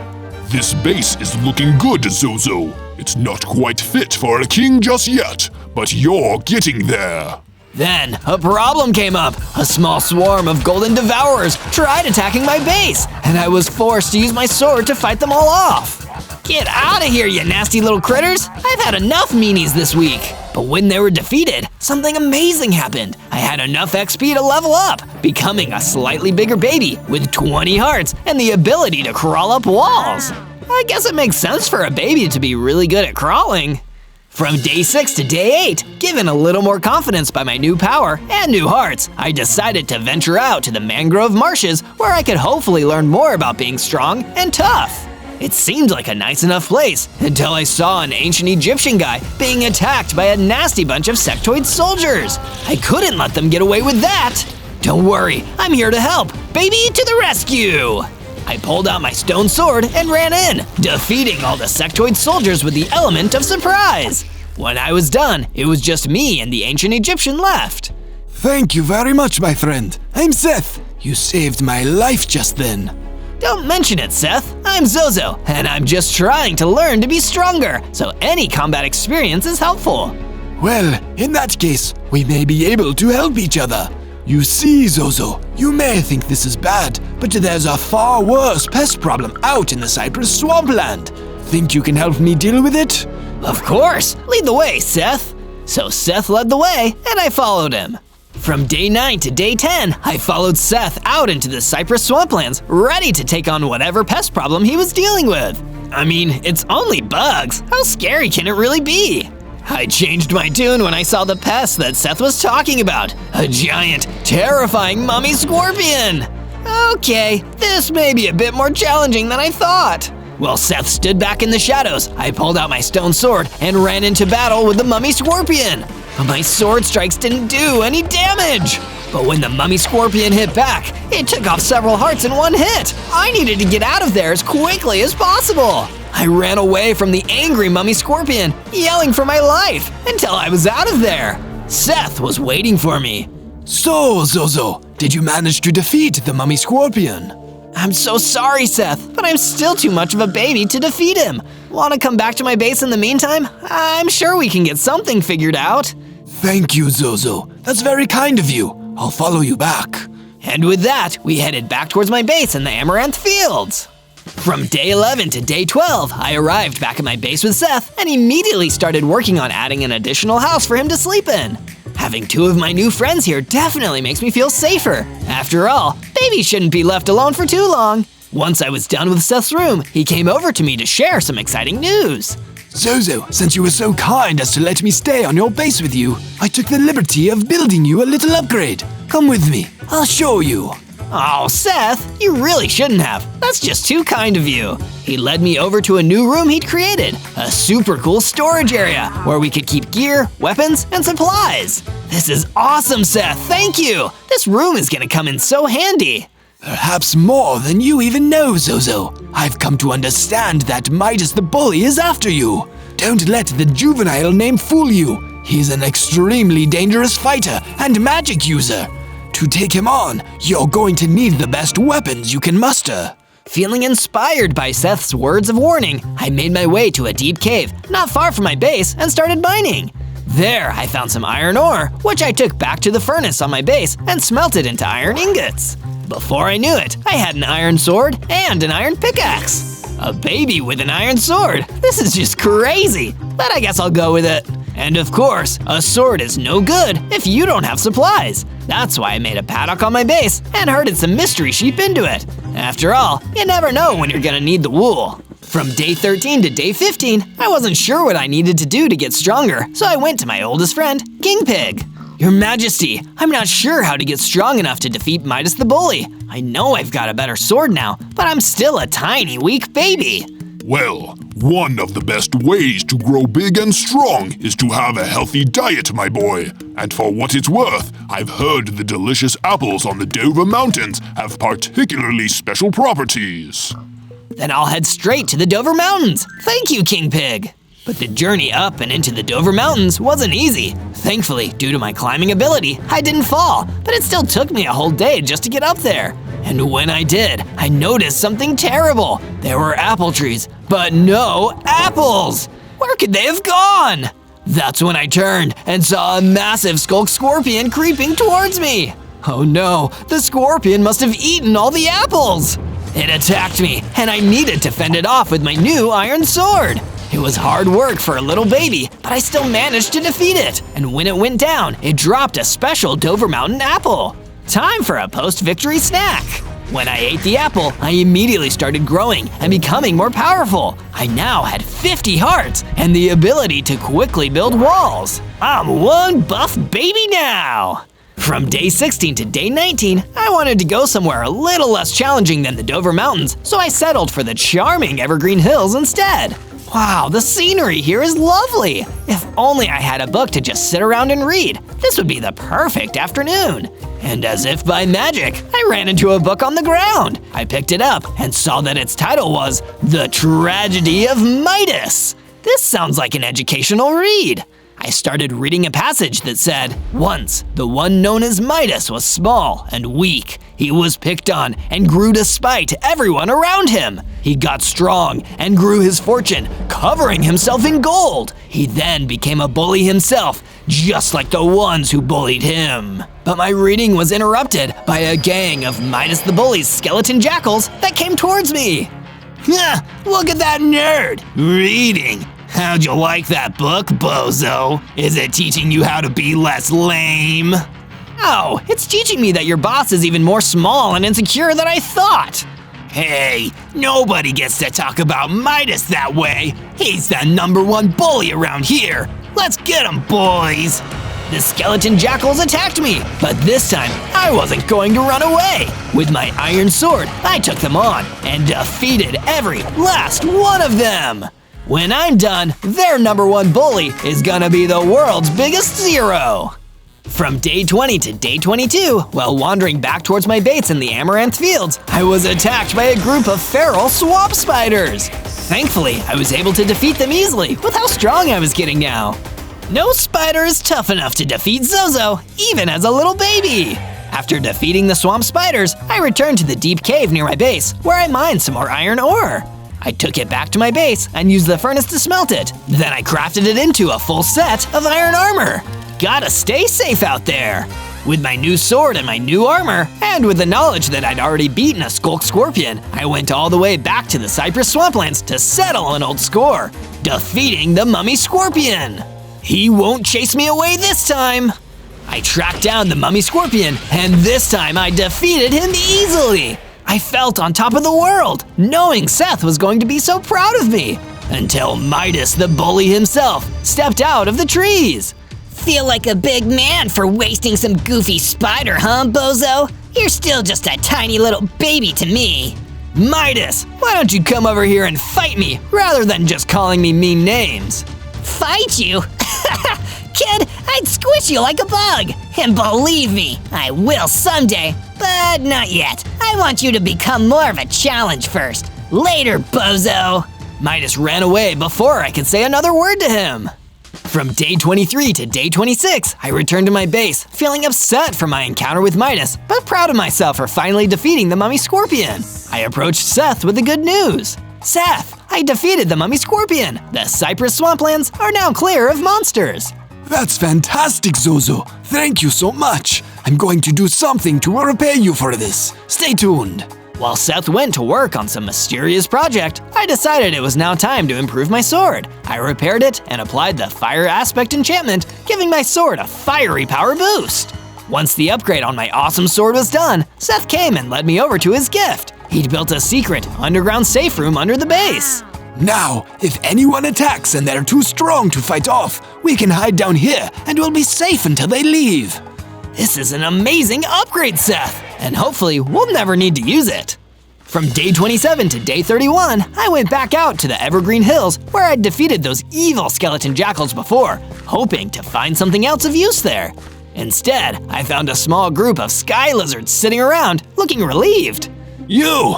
Are you the one they call, Bozo? It's Zozo, actually. Well, Zozo, we wanted to thank you. We heard that you destroyed a group of skeleton jackals here, and those skeleton jackals had been hassling us for years. We just wanted to say thank you. No problem. I just wanted to do the right thing. I'm glad everything is okay now. Well, not exactly everything is okay. We've been hassled by other creatures and monsters too. It's hard to live out here. Then why don't you come live with me for a while? At least until I've defeated Midas the Bully. Thank you, Zozo. We'll head over there immediately. I went back to the base too and decided to get some much needed rest by sitting down on a nearby hill and enjoying the view of my base. Just as I was standing back and appreciating my hard work, King Pig ran over to me in a panic.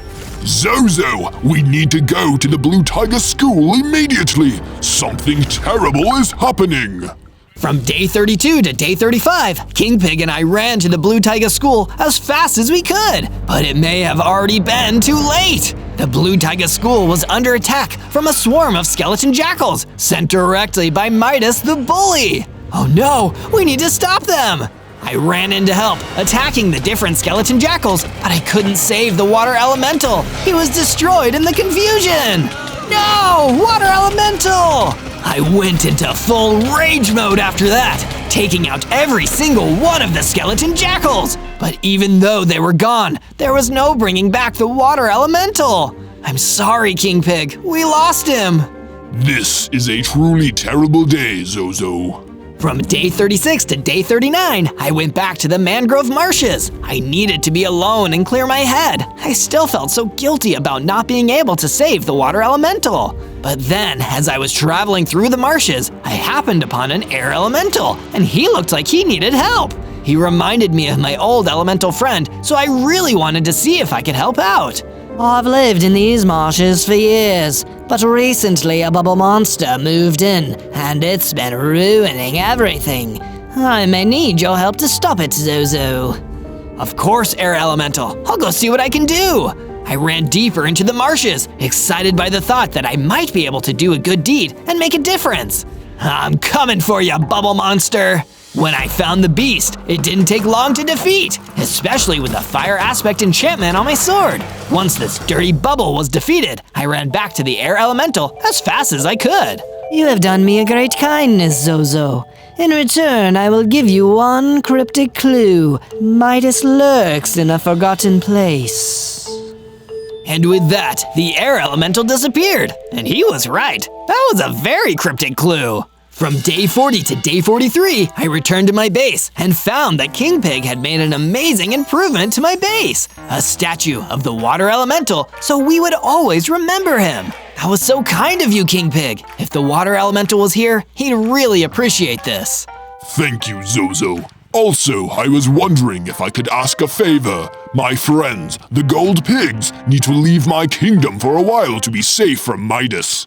Can they stay here until we've defeated him? Of course they can. Call them over whenever you're ready, Your Majesty. And he did. A day later, a group of gold pigs arrived and came to stay in the new house that King Pig had created for them. So many people live here now. It makes me feel so safe. Speaking of people who lived in my base now, one of the sky lizards ran over to me with some exciting news.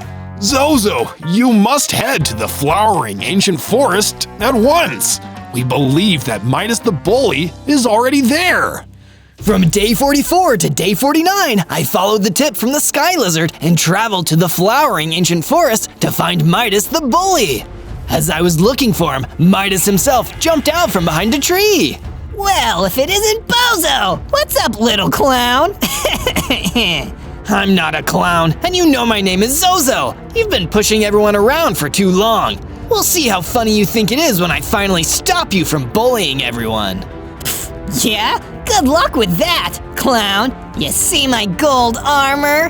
No one can get me when I'm wearing this. And once I've got my hands on all the gold, no one will ever be able to stand up to me. All the gold? You're just going to steal it? I'm gonna make everyone so afraid of me that they'll just hand it over like the sad little cowards they are. That's terrible. Too bad, so sad. Anyway, wish I could stick around to kick your butt, but that would be a waste of my time. I'll have my buddy here do it instead. Come on out, Horace. Who's Horace? Me.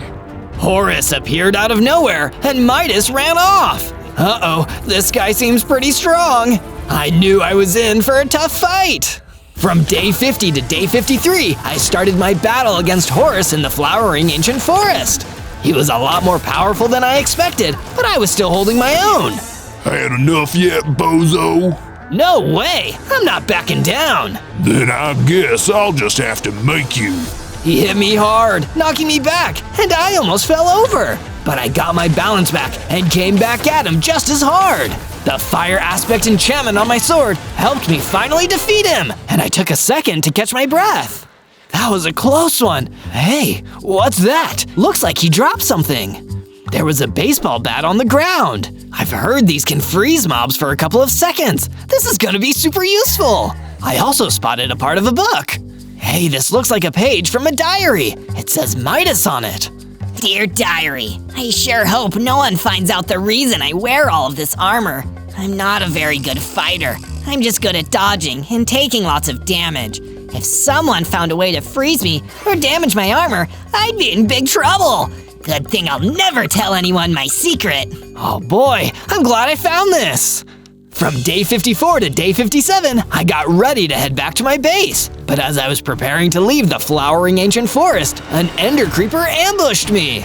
Ah, you get out of here! Don't blow up on me! I used my new bat to freeze the ender creeper for a few seconds, giving me plenty of time to defeat it before it could explode. This bat is pretty awesome! When I beat it, the ender creeper dropped a potion of strength. I picked it up. Great! I can take this back to my base. With my new bat and my potion of strength, I headed back to my base to tell my friends all about it. I found the sky lizard waiting for me there. Hi, Zozo. How did it go? I couldn't defeat Midas yet, but I got this bat and this potion, and I learned some new information that I think will help. That's great news.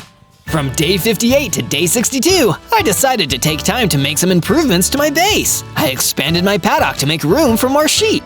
We're gonna have so much wool! Sweaters for everyone, or whatever else we can make with it. Speaking of which, come here, little sheep. Let's give you a haircut. I harvested some wool from the mystery sheep. When I was done with that, I decided to keep the resource gathering train going. I headed down into the mines in the deep cave and started digging. Phew, mining sure is hard work, but it's worth it. As soon as I said that, I found some diamonds. I gathered them and brought them back to my base. I was able to use the diamonds to craft a diamond pickaxe and a diamond sword.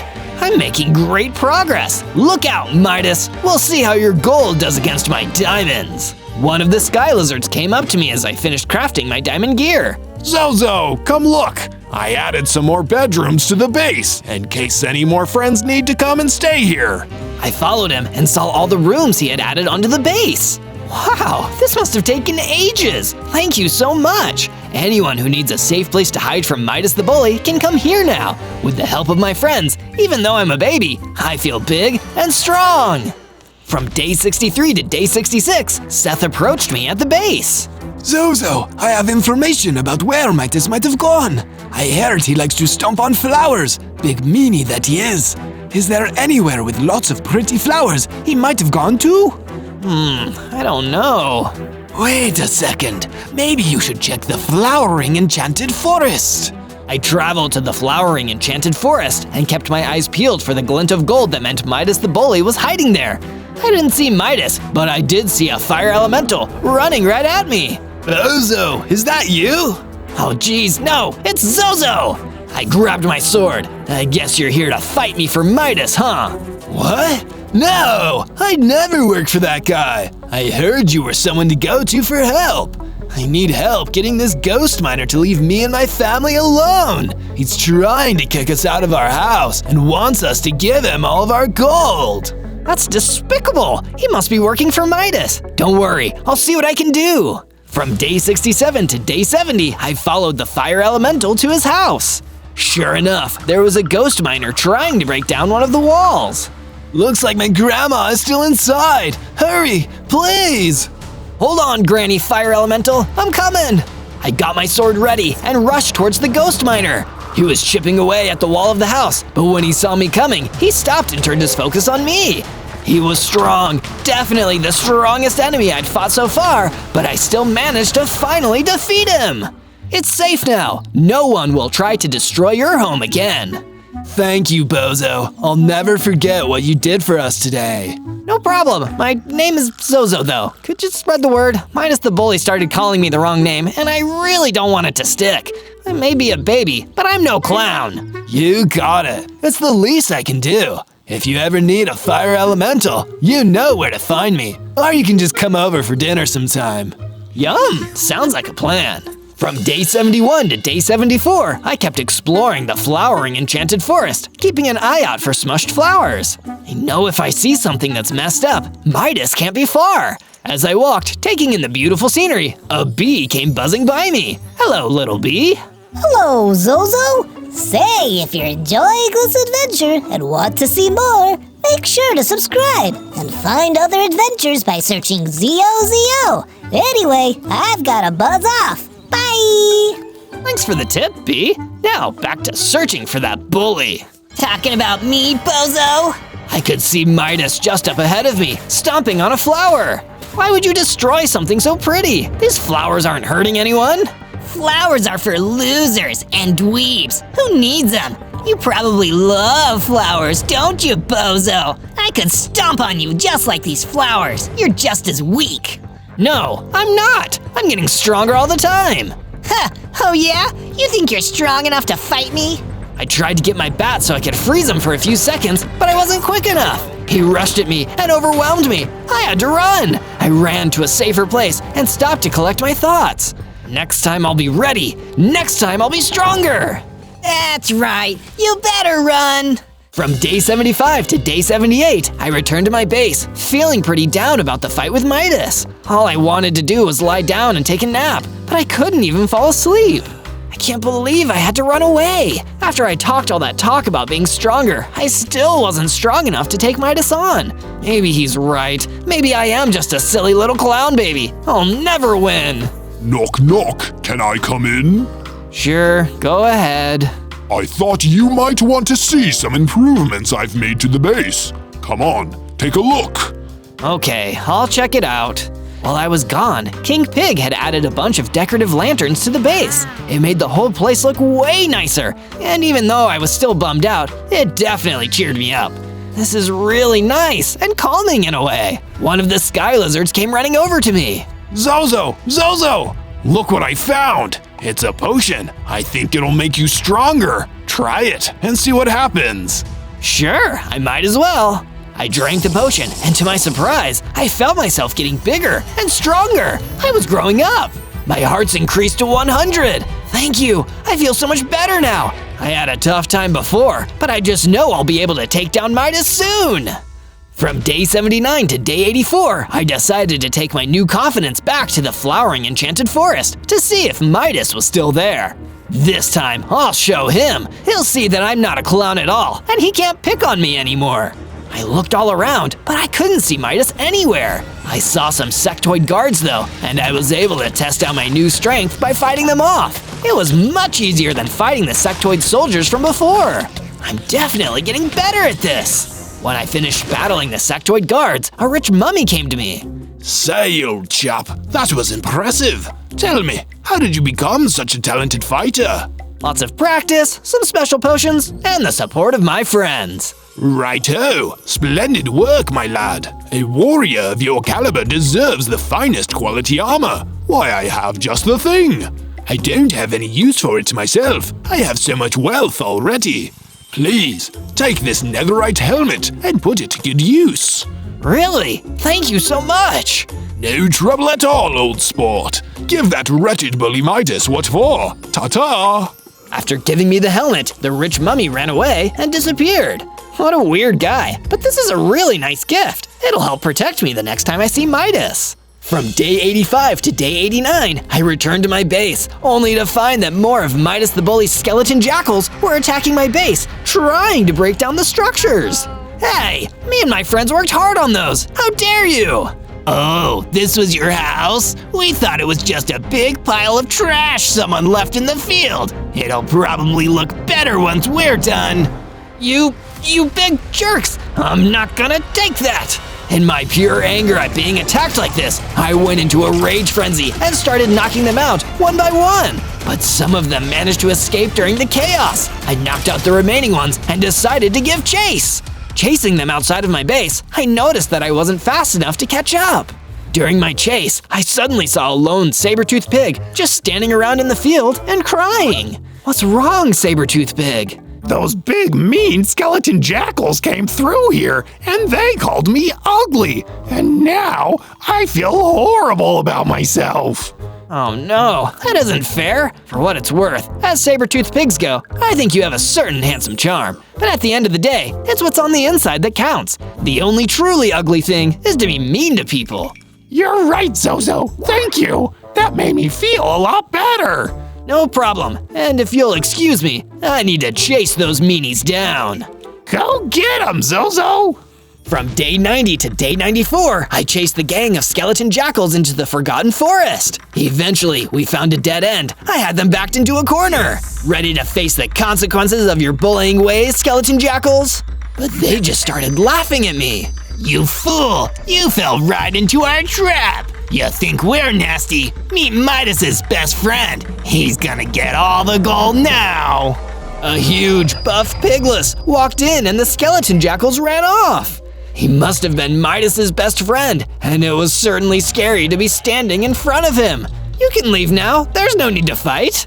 But Pigless didn't seem to listen to me, so I walked in and hit him with my baseball bat. He wasn't even affected. This is gonna be a tough one. From day 95 to day 97, the real fight between me and that huge, buff Pigless began.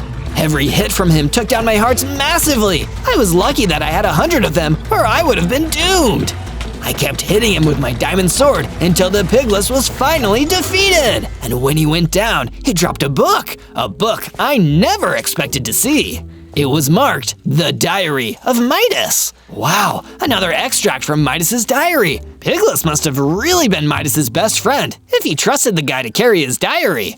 Of course, I opened up the diary and started reading, and I didn't believe what I was seeing inside. It said, "Another day trying to get rid of Zozo. I feel like I'm so anxious all the time. It's so difficult to pretend to be big and tough all the time, but it's the only way people will respect you. Zozo, he seems like he's actually strong, and people like him too.